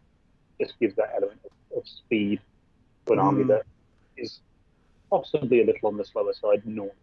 Right. Yep. And the trees, because you can bring on tree lords to bring around teleporting trees. You've got what they're called. Is it the Revenants? That's the name. True Revenants. Yeah, teleporting ones. That's on their scroll. It's nothing to do with the allegiance ability. So again, there's lots of little things that tie in just to kind of you keep to your core principles, which is guns and magic usually, but kind of add that kind of. And I also move quite well as well. So. I hadn't thought about that. Yeah, with Living City now, the fact that we'll see whether this stays the same. But right now that we can have, as you said, the ancient do silent communion, get a wood on the table, and have it be 3 different woods. So now you could actually split them up now. Yep. Yeah, you can split them up now. So you could potentially teleport with big trees, True Lord, Ancient, or Spirits of Durthu. Yeah, actually between those 3 different woods that you now have on the table. That's pretty sweet. Also ways that you might have, different areas where you could get access to the +2 attacks on Durthu, for example, rather than just, one wood in one place on the board that you might be away from that wood with regard to the +2 attacks. So yeah, that's pretty cool. Yeah. I just want to give a shout out here to Per Erickson, who's a newbie in the chat asking what we're talking about. We're talking about Age of Sigmar from Warhammer. I hope you enjoy it. Come play the game with us. It's super fun. So we're talking specifically about Cities of Sigmar, the sort of humanish faction in the world. All right. Okay. Heroes. Let's talk about heroes. They have lots. So I split this into 2 categories. So this first category is monster heroes, and I'm making the finger air quotes around monsters because they actually have a lot of not monster behemoth heroes, right? That are still actually quite good. So, thumbs up there. But, the 3 I've got on screen here are, obviously, you're anointed on Phoenixes, which we've already talked about. Super good. Just ridiculously good. Just ridiculously cheap for what you're getting there. You're getting models that can more or less boost their own save, especially if you give them the Arcane Tome. And then they cast Mystic Shield on themselves and get +2 to save. Like, that's just hot right there. And then the Frosty who gives -1 to wound, or the Fiery one who can mortal wound bomb people when he flies over them, and or just come back to life, which is pretty strong. And these guys are cheap as chips. Like, the Flamespire Phoenix is $290. $290 for this guy. And the Frost Phoenix is $315, both of which are very good deals. Down. Yeah, they both went down. Yep. Yeah. The Free Guild General on Griffin, who is still quite good. I'm sorry, I'm not going to rate the Battle Mage. I apologize, everybody, but the Battle Mage on Griffin is still bad. So I apologize to didn't mean to dash your hopes, but I'm dashing your hopes. He's okay. It's the fact that Mage makes him. He is a Gur Mage. That's true. That is true. And then things like the Celestial, the Battle Mage on Huracanum, or you could pick the Luminarch, but I'd always pick the Huracanum, honestly. But, whichever, your choice. Other things that didn't make the slide, but I think are worth mentioning, are the Steam Tank Commander, who's only $230. Like, he's still actually quite cheap for a guy who can self-heal. What I mean by that is not only can he, of course, use Heroic Recovery or something, like all heroes, and he's actually quite brave. He's a Bravery 8 because he's a guy driving around in a tank. So I guess that makes you more brave when you drive around in a tank. But, I would be more brave in a fight if I had a tank and the other person didn't have a tank. That would generally make me more brave. But he also can just heal himself every round. Like, he has his own built-in self-heal. Oh, nice. And he has a bunch of good ranged attacks. He can do mortal wound impact hits. So even though he can't do monster stuff, because he's not a monster, he still does have the mortal wound impact hits. And it's just really, again, he's another great Arcane Tome candidate. He's got a -2 rend main gun. It's fairly unreliable, but you can get it onto 2s and 2s pretty easy. I apologize, onto 3s and 2s pretty easy. Sorry, 3s and 2s. Which is fine. Like, that's fine. It's fine. Yeah, I played against Steam Tanks a little bit in 2.0, and they just didn't they just didn't do enough. Like they weren't a reliable enough anvil. They weren't a good enough hammer. But now I like your idea of a mobile anvil. Yeah, I don't rate that. The normal steam tank is kind of still junk, sadly. But when you give him the hero keyword, and suddenly he can have his best day ever, and suddenly he can become a spellcaster who can cast Mystic Shield, you know, like, okay, all right, we're doing something now. Like, you can get Metamorphosis off on him as well, couldn't you? You could. Yes, he's a great candidate for Metamorphosis. Yes, absolutely. Because when you turn him into a monster through Metamorphosis, he actually is very likely to stick around because you can sort of monster him up, run in, do the thing you need to do with the objective to get your extra point. And then on the enemy turn, when they're going to swing back in, that's when he has his best day ever. Right? So he sticks around and they can't pick up the free point for him while he's still stuck in being a monster. Right? So yeah, I rate him. I rate him for 230. You know, you just have to recognize his limitations. Right? Sure. He's not Archeon, for God's sakes. You know, as I mentioned on a previous show, I did have Archeon attack my Steam Tank Commander when he was in his best day ever with all the bonuses to save, and Archeon failed to roll 2 6s on the wound and only did 5 damage to him, and then the Steam Tank Commander drove away. So, you know, guy in a tank, still pretty good. My fake Chad Cabbage did not have that same fate. He had a different fate involving 2 6s. Sure. And then final ones I'll mention here just quickly. The Dreadlord on Black Dragon. Now, both the Dreadlord on Black Dragon and the Free Guild General on Griffin suffer from the same problem, that their shields give them +1 to save. It doesn't change their save characteristic to 3. So they're 4-up base guys, right? But, in defense, you know, like, let's all defense, okay? The Dreadlord on Black Dragon, his Black Dragon does have a relatively nice breath weapon. We can't sleep on that. He has his own built-in ranged attack as well, if you take the repeater crossbow. So he can be an interesting candidate in something like Living City, because he can shoot and move. And his command ability is +1 to wound rolls in a aura around him, like wholly within 18 inches of him. Okay, for Order Serpentis people, like namely your Drakespawn Knights is who's going to probably be the recipient of those. All your Drakespawn Knights around. And because it is a combat phase command ability, but it targets him. So you can use, like, he can put up his own bubble, and then the Drakespawn Knights can still get +1 to hit on themselves because they have a champion. So those two can both function in the combat phase. So decent. Like he's not bad. They've got some good monster heroes. What do you guys think? What haven't I mentioned? Yeah, I was really curious about what you guys thought with the Dreadlord on Black Dragon. Did it go down in points as well? It's 290. It was 300. So yeah. Gary, do you think there's anything interesting with the dragon there? Black Dragon. I mean, it's Order Serpentis only, isn't it? The +1 to push. Yeah. So, +1 to push Order Serpentis only. Yeah. It's that whole push, point don't push kind of list building. If you take it, then it kind of pushes you down a certain build. If you want that build, great. If you don't, then maybe you skip. But if you are, he's perfectly serviceable, I think. The shield thing is a bit of a shame, but it's not the end of the world. Right. Those drakes, again, the what they're called, the drake. The Drakespawn Knights. Drakespawn Knights, thank you. We've mentioned before, they're on a 3-up save.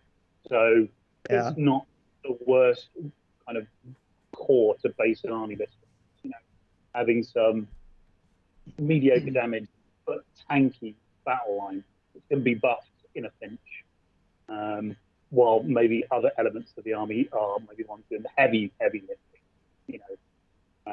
But that core can go around dealing with medium-sized units quite adequately. Right. Yep.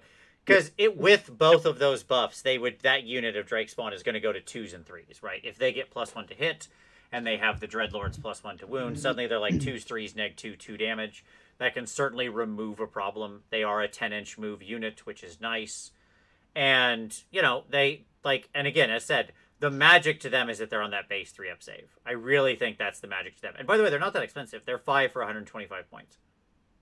Yeah. It's not bad. Not bad at all. Really good. Yeah, that's nice. I think they've got play. Yeah, that's pretty cool. Yeah, I've been, well, yeah, we're talking about heroes right now, but hearing quite a bit about, demigriffs are still very playable. A friend of mine. Oh, we'll get there. Don't worry. We got demigriffs coming. Yeah. What about the Luminarch of Hysh without the battle mage? Do you guys rate that at all now? I know we saw it periodically in 2.0, not a ton, certainly not as much as the Hurricanum. I think they're still overshadowed by the Hurricane.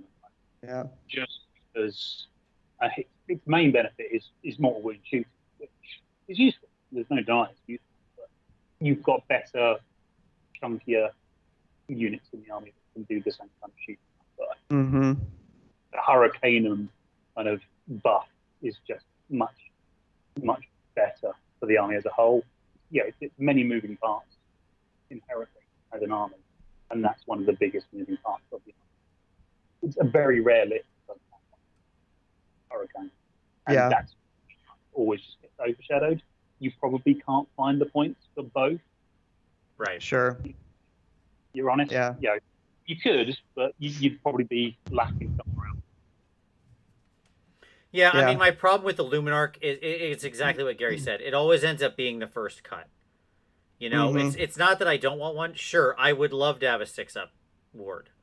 Right? Like, yeah, that sounds great. You know? The problem is if you take them without the battle mage, which is what you end up doing to try to squeeze them into the list, right? You're like, okay, how do I fit this thing in here? Well, let me take it without the battle mage. Without the battle mage, it's 220. Right? That's what I was looking With for. the battle mage, it's 275. Yep. Okay. It's not the biggest difference. But the trick is then you're just taking it for a 220-point searing beam of light, which, you know, is not bad, and the ward save. Yeah. Excuse me, I'm so sorry, everybody. Which, you know, look, it does also add 1 to unbinding rolls, but only for collegiate arcane wizards, and that's really important to understand, right? Yeah, I was thinking about the rune lords. They get +2 unbind built in. Yes, correct. Yeah, and they would not benefit from that. Like, part of the problem is you could just take a couple more rune lords. They can also 6-up ward because they can bless because they're priests. Right. Right? And, you know, and they have a better built-in unbind because they have a +2 unbind just natively on themselves. So it's like, you know, I like the laser beam. It's cool. Don't get me wrong. Drawing the big laser beam is super fun. Yeah. But smart players will also scatter their stuff. Like, they will make sure that there's no straight line you can draw where you're getting too many valuable things. Right? They'll be aware of that. It's that 30-inch line is incredible, but it's quite easy to be like, my heroes are in some weird Connect 4 pattern where it's like, you're never going to get the line through more than one of them, you know? Sure. Yeah, definitely. All right, cool. Yeah, I was just curious because I haven't been seeing it in many lists, and then I saw it a little bit in 2.0, but yeah. Makes sense. Yep. Okay. Then other heroes. So this is what I rank as just, you know, interesting support or enabler heroes. Here on the scroll, I've got the Battle Mage because the Battle Mage is the best, as we already discussed. The Rune Lord, for reasons we've talked about many a time. Their prayer is fantastic. They are the best prayers in the game, coming through on a hot 2-up, given that neg 1 rend. Yep.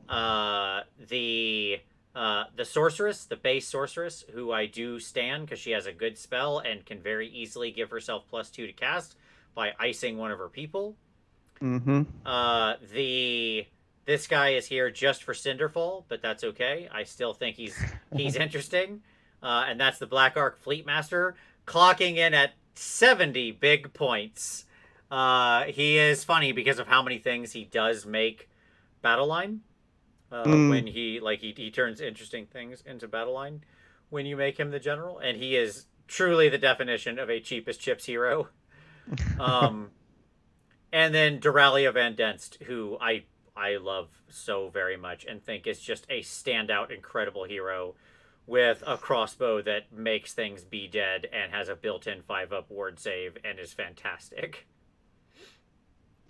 And dispel then. Yes, she shoots dead endless spells. Like, she's so good. She's so versatile. Yeah, 115. Seems Yeah, like a she's good great. price. Yeah. Nice. Black Ark. What about I'm looking at the Black Ark Fleet Master. 70 points. That's got to be one of the cheapest heroes in the game. He is super duper cheap. That's why I love him.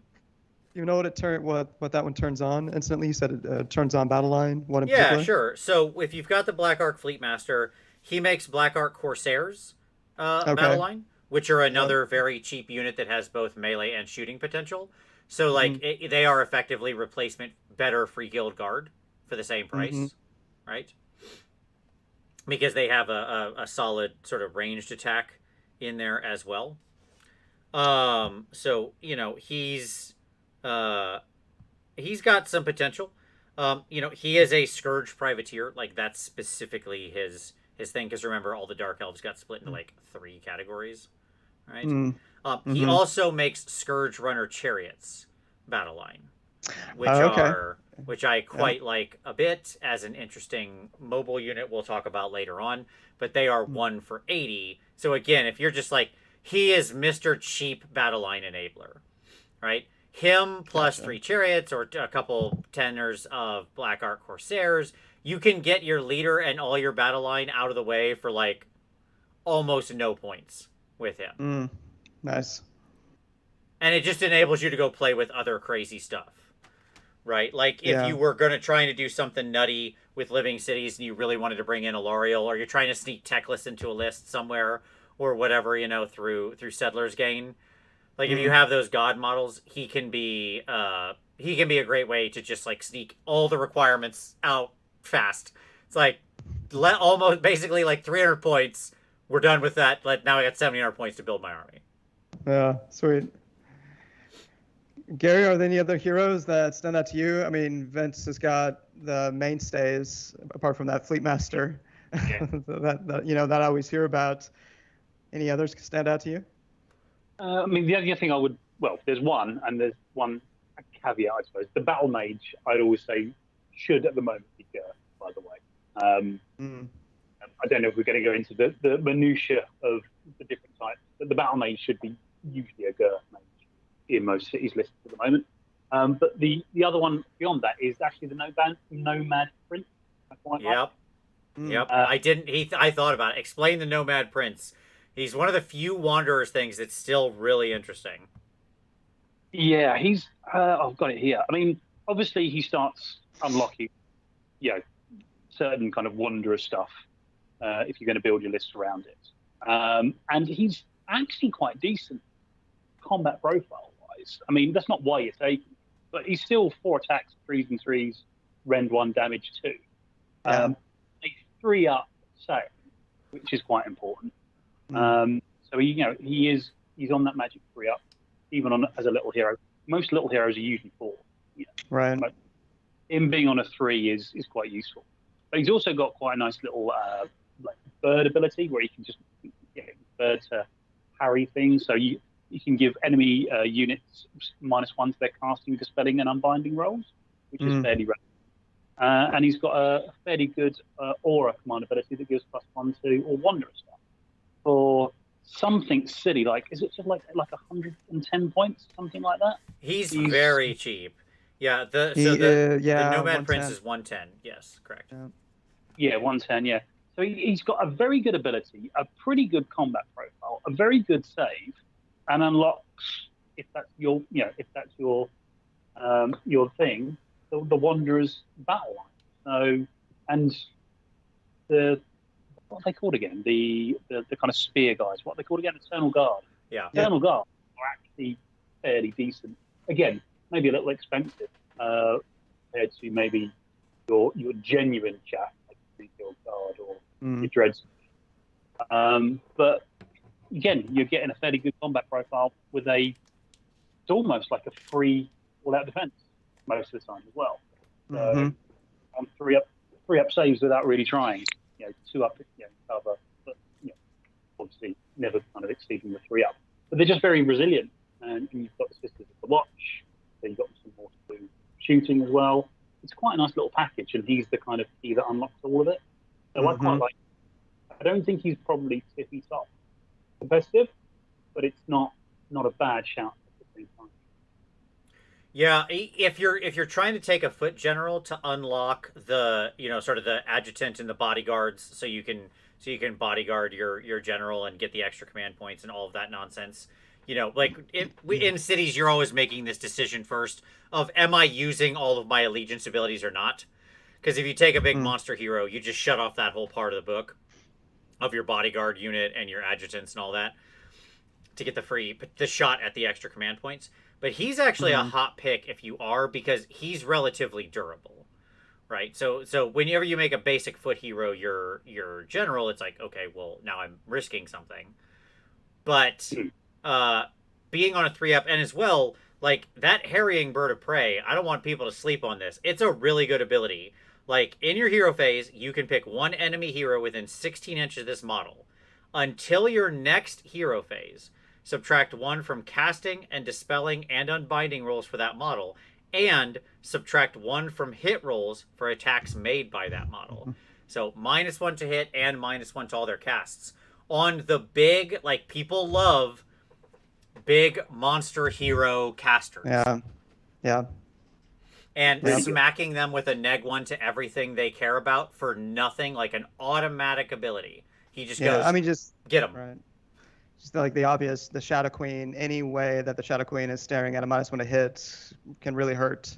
Yep. Particularly if it doesn't have a way to, for whatever reason, do all-out attack. Yep. That's awesome. I missed that subtract 1 from hit rolls piece. That's amazing. Yeah, you can do it to Archeon. He's a great target for it. Your Vampire Lords on Zombie Dragon or something like that, they're great targets for it, right? And he can easily be behind chaff hitting people with that at 16 inches. Like, it's not hard to protect that little dude. Yeah, like I hate rolling. Oh, sorry. Go ahead, Gary. Sorry. I was going to say the very good target I found for him is actually Alarielle, ironically. Yeah. Because she has innate passing bonuses, does she? And Oh, man.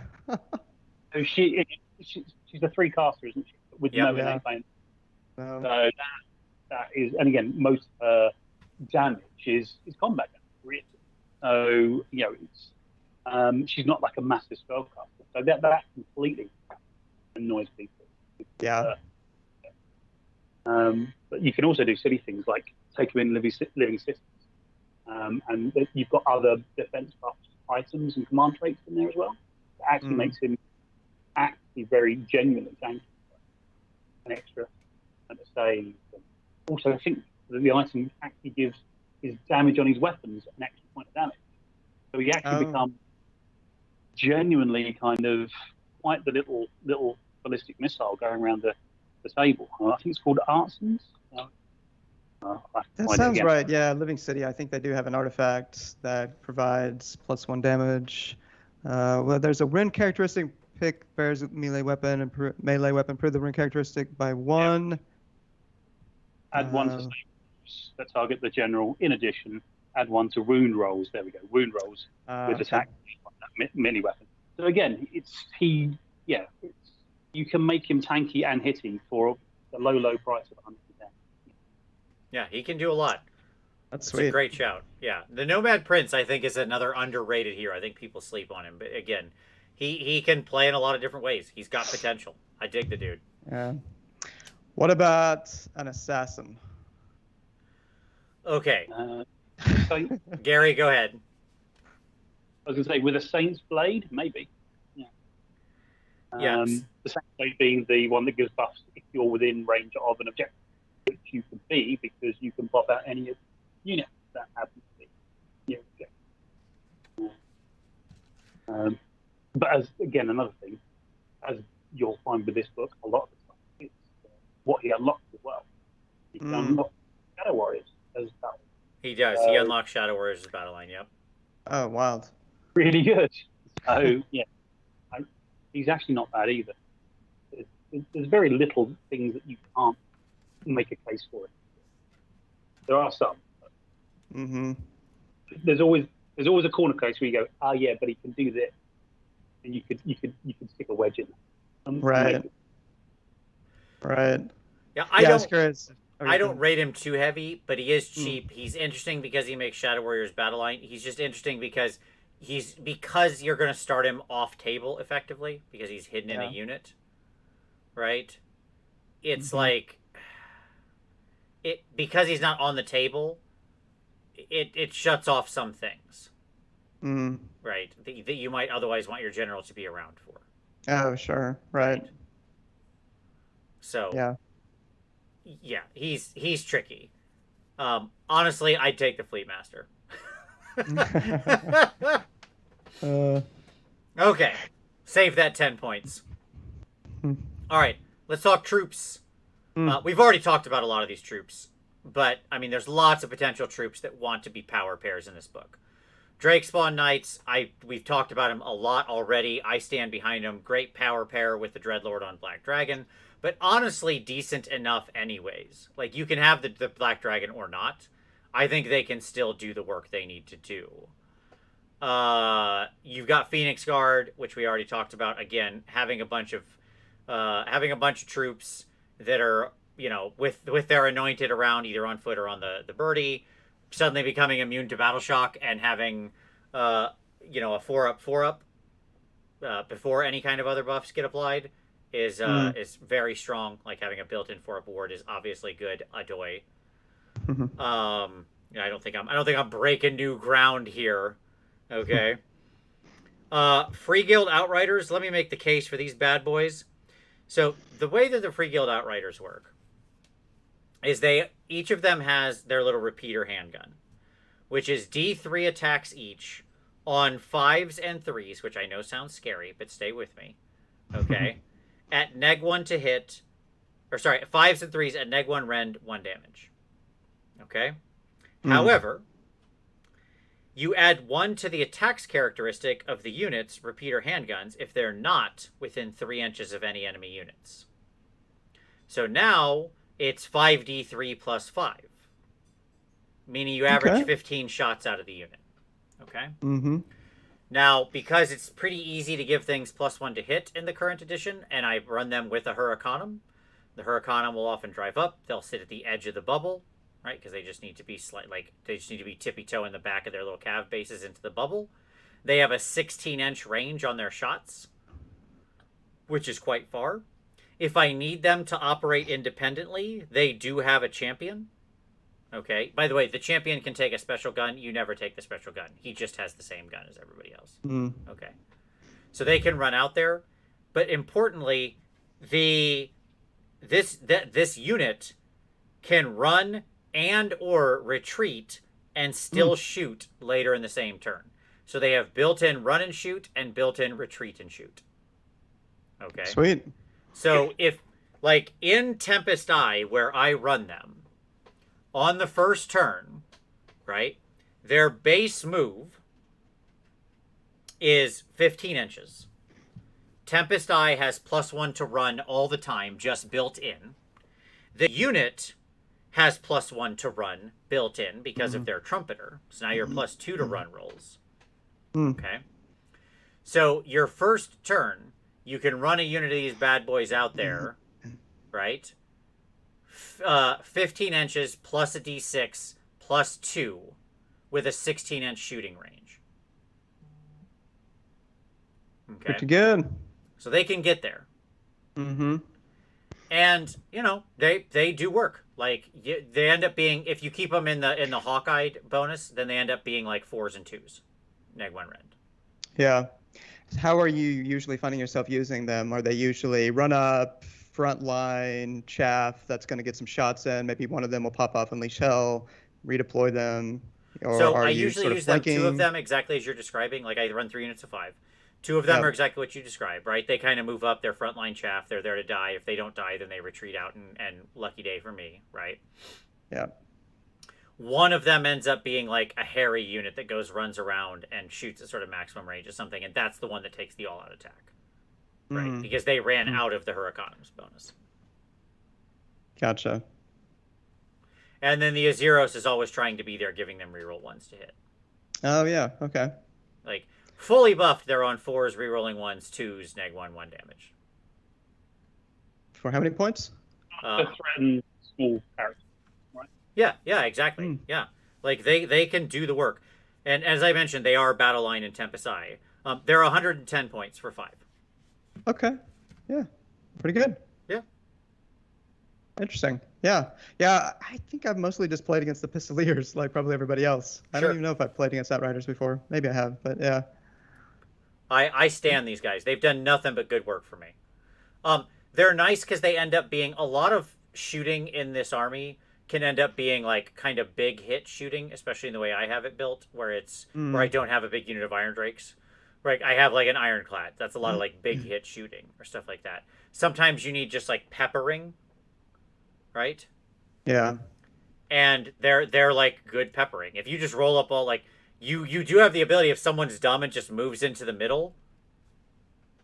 Well, okay. Like, I'm just going to move up on you and take an average of 45 shots at all those bonuses. Sure. Right? Sometimes you just need to get rid of chaff lines. You don't want to waste an Ironclad shooting. Right. Yeah. Yep, yeah. Exactly. Yeah. Okay. So, and then we've talked about Iron Drakes. They're obviously dumb and like amazingly good, and they didn't get that much more expensive. Were great, still great. Their shoulders are tired from carrying the Duerden race on their back and just being amazing at it. So, there you go. Ironbreakers too, man. Ironbreakers with a 3-up save. They're pretty amazing. Yeah. Yep. I was going to say, yeah. A case could be made for them now because of that 3-up save. Yeah. That alone. Absolutely. No, I think you're absolutely right. Ironbreakers can actually be really, really surprisingly hard to shift. Yeah. Yeah, somebody just we're gonna see a lot of these 3-up save units in Hunters just all day. And we're starting to see it with tournaments, and yeah, these guys, they've got the 2 attacks, 8-inch range with Jake Fire pistol. Is that for each one? I'm looking at this right now. Ironbeard. Okay, just Ironbeard. Okay, yeah. Ironbreaker weapon, 2 attacks, 3s and 4s. All right, so yeah, they're not going to do a lot of damage. You get them to 2s and 4s. I don't know. Maybe there's a way to get a +1 wound through some synergy with a Dwarven hero that I don't know about. But yeah, it's going to be hard to shift them if they get where they need to be. And they're probably pretty cheap, too. How much are these guys? They went down, I believe. I'm pretty sure. Nice. Iron Hammerers, Iron Drakes. Not seeing them. Iron Breakers are 115. They only went up 5 points. Yeah, so pretty good point value for 3-up save base. Interesting. Longbeards, do you rate them at all, Gary? I think I do like them. They're one of those kind of, once you've gone down a path, they're the next logical step. Just innate buffs. They are a cheap battle line that happens to be battle line all the time. But if you're taking those Iron Drake, you might as well take at least 1 unit of 10 just to use as chaff, but also give the wound buff to the Iron Drakes as well. So it's just kind of, it's not even like a power pair at that point. It's like a power triplet. You know, you're taking the Iron Breakers with the character, and you might as well throw in 10 up. And Longbeards, yeah. Nice. But yeah, I think you could make a case for having them just as normal battle line anyway. So they're just a little slower.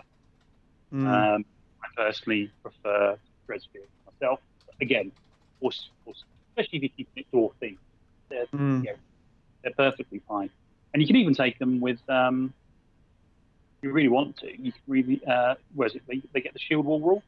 So you get +1 to the save rolls for attacks with any weapon. So again, that shield rule again, but it's almost like kind of built-in all-out defense. Sure. So yeah, they're fine, and they're cheap as well, and they've got the end of spell dispelling benefit as well, which corner case, but at some point you're going to put so many rules on a scroll that they're going to be good. And that is Yeah, absolutely. Wow. Cool. have we got no Vince? I'm still here. Oh. No, still here. Just thinking. I was just thinking through stuff. Are there any other troops that you can think of that that are worth sort of mentioning? Any other base troops that you really liked? Well, as I say, the Dread Spears is where I'm leaning at the moment. Mm-hmm. Okay. Because I've got sorceress, so I'm kind of going the sorceress, Abbey plus the cast kind of direction myself. So you want to have some order for the for the dagger to get those pluses to cast. But Dread Spears anyway, when you're comparing them to Regal Guard, which used to be the kind of chaff unit of choice, they're 5 points more, but you get quite a bit more for that 5 points. You might as well spend that extra 5 points just to get the extra pip of save, the extra bit of rend, the extra range on the attacks. All these little things. Again, they're not loads, not going to tip games maybe, but for 5 points, you might as well just kind of play it and off you go. The fact that you are giving yourself some kind of pluses to cast just by stabbing them as well is their main kind of point of existing, but the 5 points. So, Yeah. So I want to answer W. Soren here. He said, question, thoughts on Sisters of the Thorn with Levitate or Flaming Weapon? My answer is, sadly, they are still bad. I don't think Flaming Weapon can help Sisters of the Thorn. Like, I really wish I had a different answer for you, Soren. I really wish I did. I mean, Sisters of the Thorn are 5 for 130. They do become battle line if you've got a Wanderer General. So, I mean, I suppose if you the Nomad Prince we talked about, right? But, I mean, they just, like, even if they cast Flaming Weapon on themselves, you pick one of the weapons that you have. So I guess it's your Coven Staff. It's like, it's just not enough. Well, actually, ironically, it would be hooves, wouldn't it? Yeah, I suppose it would be the hooves. Yeah, you'd actually pick the horse. You'd have flaming feats on the horsies. Yes, that would be actually your choice. Yeah, but I mean, it's just not doing enough. Like they're fragile. It's a shame. They've fallen great distances from their heights in 8th edition when they were a true scourge of the tabletop. But yeah, I don't buy it. Yeah, they were amazing early on in AoS. Probably thanks to Aaron Bailey in particular, they took a nosedive after folks started copying him early on in Sylvaneth, running Sisters of the Thorn and a Sylvaneth list with like 30 Dryads, putting that now called Armor Thorns, I think it was called something different at the time, on them. And anyway, they have not been that attractive for a little while now. We've got 2 other options I'm curious about. So we talked a lot about the Drakespawn Knights. I know our man Domus loves him some Wild Riders. He was pumping up. They've got 2 attacks on the Hunting Spear, 2-inch range. You were just talking up the Drakespawn Knights with 1 attack. They only have a 5-up save. That's terrible. Well, stop right there. There's where you hit the problem. Yeah, you found the issue. Nope. 120 for 5. Do you having a Gary? 5-up save in 3.0 is like having no save. Like, it's just, you forget about it. Yeah. T-shirts, isn't it? Yeah. Like, it's just because you're not worth using all-out defense on, and everybody's trying to bring heavy rend to counter out the defense. So you're just dead in the water. There's probably no way to give them a +1 wound either, unlike the Drakespawn Knights, unless there's a spell that I'm forgetting about in Living City that maybe does +1 wound. But I'll have to check on that. But yeah, Wild Riders will pay for the sins of 8th edition when you could just take 5 of them and lift any unit in the game. Like 5 of them in 8th edition, 5 of them charging in were just like instant death to anything they touched. Okay. They just broke through any line, any unit, they shattered it, no matter how big it was, no matter how tough it was. And so they were so OP and ridiculous that they have had to pay for that sin now for the last 6 years, and they will continue to pay for the foreseeable future. I'm not seeing any way to give them +1 wound. -1 wound is one of the spells, other than Inspired Triumph. So yeah, too bad. Yeah. So the other part of those are all like the power pair troops. Here's my list of like standalones. Like things Mhm. that I think work really well on their own. Okay, just Mm. like as a modular piece.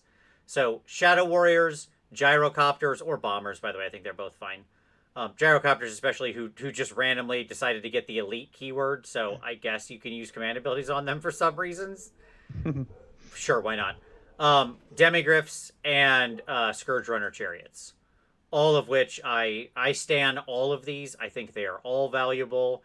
I think they're all good. I've like now I'm super biased for Shadow Warriors. I played a Shadow Warrior for years in Warhammer Online.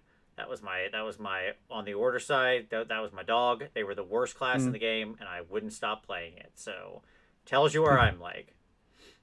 Um, so at any rate, I just think Shadow Warriors bring good range. They have good capabilities, especially in cover. They become very accurate. It's pretty easy to drop them in cover. They're a great ambush unit. The reason I really like the Scourge Runner Chariot, in addition to the aforementioned like ability to go battle line, Mm. their little Ravager harpoon, right? Yep. That is 2 attacks, 3s, neg 1, d3 damage. Has Mm. the if you roll an unmodified 6 to hit, it becomes d3 mortals. And I Yeah. like ranged mortal wounds a lot. So I'm weird like that. The range on that is what for that shot? The range on the Ravager harpoon is 18 inches, so perfectly reasonable. 18. Oh, I mean, okay. for a Wow. 12-inch move chariot, like that's potential total 30-inch threat. So Yeah. Wow, that's pretty amazing. Yeah, I saw those a lot a while back with Daughters of Cain, a fair amount. Yeah, people would be running. I think when they were back like 70, 60 points, or probably maybe they were 60 they points. were 60 points Quite. for a while, yeah. Yeah. So now, but I mean, do you rate these, Gary? Scourge Runners? I did. What are they in points now? Because I they've think they're 80. Yeah, they're 80 points. points now. Yeah, the points are the only thing putting me off at the moment. I mean, I did see a guy called Peter. He was running like 9 of them, or maybe even more, Mm. when there were 60 points. And they're really good. Yeah, they've got the raw kind of output. They've got got the stats. I just think 80 is a little bit too much for them. 60 was probably a little bit too, cheap. Mm. So Mm-hmm. I think they kind of come down somewhere in the middle. They kind of, you might see like a unit of 3 maybe pop up again. Like the 70, 75 point range is where they probably should live. Yeah, exactly. That's what I think. A 200-ish point unit for 3, and you'd probably get my interest. Any more than that, they tend to. I think they're just a little bit too expensive at the moment. But that's not making a bad scroll. Right. Yeah, I think that the guts is there. That's what showed. When they got just a little bit too cheap, they started popping up all over the place, right? Because all of a sudden they turned on. And, also, like, let me just also say these guys are 6 wounds. So, I mean, that they do count as 2 on objectives in 3.0, Yeah. which is Mm. never a bad thing. Mm. So, at any rate, yeah, they're interesting. Demigryphs I absolutely love because they're on a base 3 up. It's sad they're 4 wounds. That is unfortunate. But they're actually quite a good attrition unit in either way. Like I said, they can be very defensive. You can give them the lances, and they can kind of shock people off and then stand there and take it. Or you can Yeah. put them up with the halberds if you want to go for the more, like kind of get stuck in fight and have kind of fake mini Varangard is how they end up acting, right? One of my friends was trying out Math Malo's Sylvaneth list that he's talking about on Rob's show, faction focus for Sylvaneth, with 6 Karnath bows. And was he doing hardwood? No, not doing null root for the real ones, and then the all-out attack. So yeah, he shot his 6 bows, buffed up as much as he can get him, and he did like 2 damage to a unit of 6 demigryphs, just because they were on like they were on a 2-up save. He had stacked a couple of Mystic Shield and all-out defense, canceled out the Rends, and still gave him the +1. So yeah, he was not enjoying that. Yeah, quite a good mobile anvil that can do some damage as well. Yeah, and some David in the chat asked demigryphs in units of 3 or 6. Depends on purpose. Are you meaning to trade with them a little more aggressively than 3? If you're trying to get them to be like an objective sitter that can sit there and hold, then you use 6 because who cares that 2 can't attack?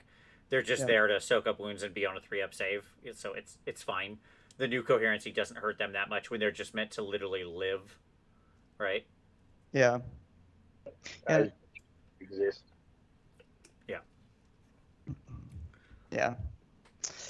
Yeah, really, really interesting unit. Let's see. Yeah. Not sure if there's any others that really stand out. I Any mean, others that's stand out kind to you of guys? the big list for me. Let's talk Yeah. coalition. Mm. Coalition units. Powerful options for coalition units. This is like much like talking about any of the demon armies in Chaos. Cities of Sigmar is like your home for the best in coalition options. Because obviously these are all the cities basically can have Stormcast coalition, so 1 in 4. And here I've listed some things that I think are going to be interesting. Yes, I already put the dragon on here. Suck it. He's already on the list. That's how much I love the dude. I think he's going to be good as a coalition dude to show up in this army. Because he's going to be a giant monster hero. I can't imagine this guy being bad. That's all I'm saying. Azeros is amazing. Like, the Azeros is so incredible for what she is. So incredible, it's probably not going to last. That is correct.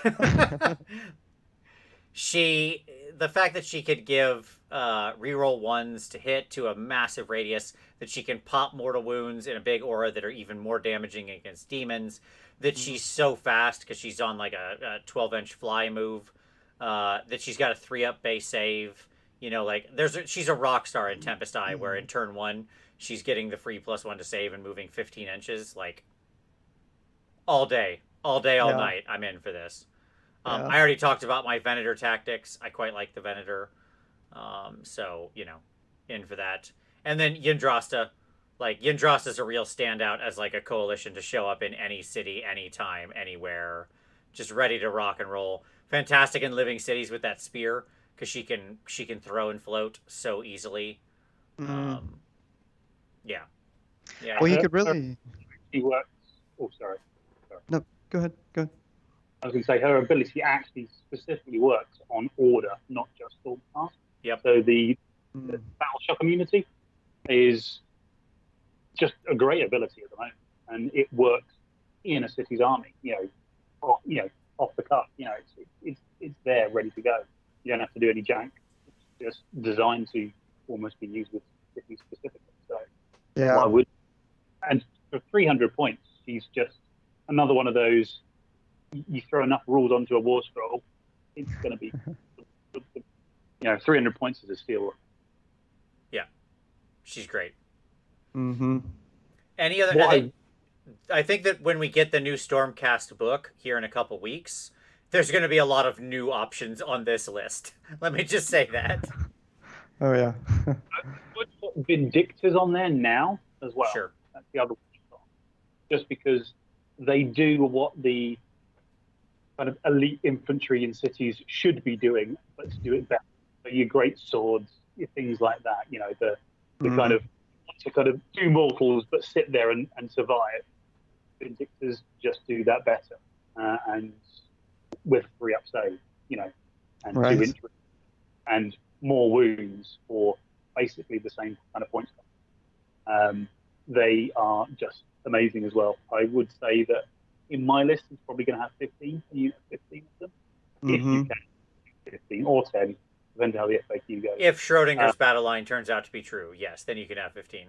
Exactly. Yeah, 10 or 15. But yeah, they're basically better grades.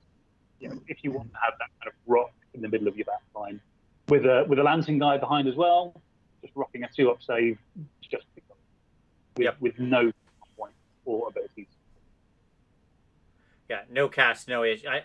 And by the way, we know Vindictors are getting cheaper in the book because they were on the list. So like, even though Vindictors just released at 140, we know they're going down to 130. So even more reason to think that they're going to be good. Yep. Yeah, that's an amazing unit. Speak to their page and see if they've still got 3-up armor. If they have, all you need. Yep, absolutely. And then also, if we move out of the Stormcast, which every city has, then let's talk about our other cities. Living City obviously can bring in Sylvaneth. I've just talked about Alariel. We've talked many times about all the potential. We mentioned it earlier, right? With the ability to bring in like a Tree Lord Ancient and start throwing down a woods, so you can just chip woods everywhere. and Yeah. get that kind of thing going on. Settlers Gain can bring in Techless or Lumineth nonsense, so you can have you could have your fox in your city's army. Who doesn't want the flying fox in the city's armies moving around like a lunatic? Because most of his abilities are again on scroll, right? He's this incredibly modular on scroll piece that really doesn't rely on much synergies from anywhere else to be effective at what he's doing. Right. Tempest Eye allows Caradron Overlords. I mentioned I use an Ironclad. I also use a Gun Hauler because that was the other thing I didn't mention earlier in the list. Like Gun Haulers are just exceptionally good, running around, counting as multiples on an objective, teleporting every round basically because they can fly high always, even if they've got one wound left. Packing relatively decent firepower per points cost. Like Gun Haulers are great. They 140 still? What are they? 150. 155. Yeah, there we go. Yes. 150. Okay. Yep. And then Har-Huron, which has a little bit more restrictions. Don't worry, like W. Soren said, Har-Huron and Marathi. Why is that not on your list? Because we weren't on the faction specific page yet, Soren. You got to give me a minute, buddy. We were in the generic coalition of Stormcast. But yeah, Marathi and all the daughters units in Har-Huron. I mean, as has been stated many times on this show and by anyone who has any kind of common sense in their head, Marathi is one of the top 3 heroes in the game right now. She is drastically undercosted and horrendously effective at what she does, and the ability to just bring her into a city's list is pretty good. Yeah. There's most of her abilities on spot. Yeah. Gary, hasn't Simon been trying out Har-Huron a fair amount? He has, apparently, yeah. I don't think I've seen a bat rep where he's tried it in 3.0. Okay. Playing about with Hammerhall, Living Cities, things Yeah. like that. But, yeah, he has, you're right, but nothing relevant, maybe to this edition that I've seen. Right. Yeah, I remember, I saw some games, Marathi, and I think Dark Shards, is that the repeater crossbow unit? Yeah, that's what I'm leading into, the Dark Shards. Nice big unit of them, yeah. Nice. Yeah. Haven't seen any games yet with Har-Huron at 3.0. Yeah, curious to see what that might be looking like nowadays. I've seen some people really standing Har-Huron in the new edition. I mean, probably all of those lists are going to include Marathi. Let's just be honest. Like, they're. Can you get the snake bows combo in there? Yes, because you can. Absolutely, yeah. It's 10 or 15 snake bows. Like, you can't take them as battle lines. So it's gonna be 10 because you need to have. Right. You can't have the Snake Lady General, so it's gonna be 10. But you can have 10 snake bows and her supporting the rest of your city's army. You just need 8 units, which isn't that hard. Like, one of the nice parts about cities, one of the other really good things about gyrocopters, I didn't mention it, but like gyrocopters being as cheap as they are just like the easiest way to blow your number of units way through the roof. If you need to get to like, I need to get to 12 units. Okay, let me add 3 gyrocopters for 225 points, and like, there we go. I just got I just shot myself to 12 units, right, or whatever. So I can have 3 of some other army's units in there. Gyrocopters are the universal. I need to add some additional unit count to this list. All right. Oh wow, 75. Not too bad. Yeah, they're great, and they have a big AOE shot thing that's actually kind of interesting in the new edition. So, they're fine. They're not going to do a ton of damage. Everybody reads those rules and they just start thinking in their head of like, oh my god, imagine all the amazing shots I'm going to get. It's like, it's on 3s and 4s, guy. So, like, slow your roll a little bit. Like, it's you still got to roll them dice. Yes, sometimes you'll shoot like, 22 shots and you'll feel like, this is amazing. This is incredible. And then you'll get through the wounds and you're like, I did 3 wounds. It's like, all right. It's cool. Yeah, they're fast, they're mobile. They're good. Yep. Yeah, I mean, you take gyrocopters because they're cheap, they're super fast, they're interesting, mobile. Even though there's only one little base, if a board is set up with the proper terrain, it's amazing what gyrocopters can block. Especially when you're dealing with bigger units, like the new dragons will be, or like Archeon, or Alariel, or whatever. Like, you can just set that little annoying base exactly where the enemy giant pie plate wants to land, and just ruin their day because this tiny little 40 mil base is in the way of them getting that pie plate somewhere where they can actually land. Yeah, Right? that's a good call. So like we've been using the terrain rules, like the better terrain rules like that we've talked about. So we have impassable pieces on the board, Nice. right? Mm-hmm. And it very much makes it, or even if you're using the current terrain rules and you actually use garrisonable features because those are impassable to things, right, as it stands now, or with like the faction terrain that's impassable, I'll just use these little dudes to float around near that impassable terrain, and suddenly Archeon's like, Yeah. It's just extending the footprint of impassable terrain. effectively, yeah, exactly. And I'm like, if you bring Archeon to kill my gyrocopter, I am fine with that. Like, I am super fine with that. Waste, that is the best use of that thing ever, dying to Archeon, right? What a fantastic use of your 830-point model to kill my 75-point copter. Yeah. Right? Like, yeah, that's, you are losing the game if you're needing to do that. So, it's fine. Okay. Allies, I don't have a slide for allies, but my god, their allies list is like, it's just everything. I don't know what to tell you, man. It's basically the rest of Order except Seraphon. So, Daughters of Cain, Fire Slayers, Idneth Deepkin, Caradron Overlords except in Tempest Eye, Sylvaneth except in Living City and Greywater Fastness. So, like, go ham, I guess. But yeah, at the top of that list, though, is Gotrek. Surely. Boom! There he is. I've got a slide for him because when we're talking about allies, all we actually are here to talk about is Gotrek. Yes, correct. This little ginger at 435 points. You know, one of the things I mentioned up top is that I think there is a challenge in this army around hammers. Like, you don't actually have any hardcore hammers. Well, you certainly got some hardcore ranged hammers, like 30 Iron Drakes. 30 Iron Drakes is good. It's not... Look, my honest answer is it's good. It's not blow up the world good. Okay? Like, it's... I'm not at all crapping on 30 Iron Drakes. They're amazing. They're too good for their points. Okay? Especially with that buff on them. Yeah, I see what you're saying in general, though. Right? But they don't have the hyper... But, like, there are units in this game that can just scream in and drop just puke mortal wounds or outrageous high damage attacks with big rend or stuff like that, right? And that's not really present in this army until this little ginger shows up. Sure. I mean, I guess you get some of that through Coalition. You know, like the Shadow Queen, you can get in there. Yeah. But yeah, you're right. In COS proper. Yes, in COS proper. Yeah. You're right. Some of that you can solve in Coalition. Like, I love the idea of a Settler's Gain list that brings in Teclis and runs Gotrek and has like the tiny Fleet Master Corsair or Chariot battle line core, right? And I still have lots of points actually to play with there. Like a shockingly high, too many points probably to play with there to still have something else going on. I just think that's a really funny list. Or like a Harcuron with Marathi and Gotrek.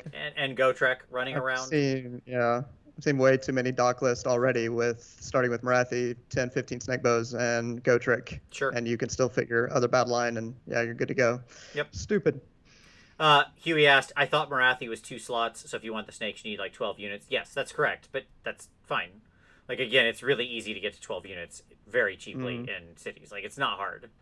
You can so easily... Like, Cities is an army that will very often have 10 to 12 units without flexing on the table.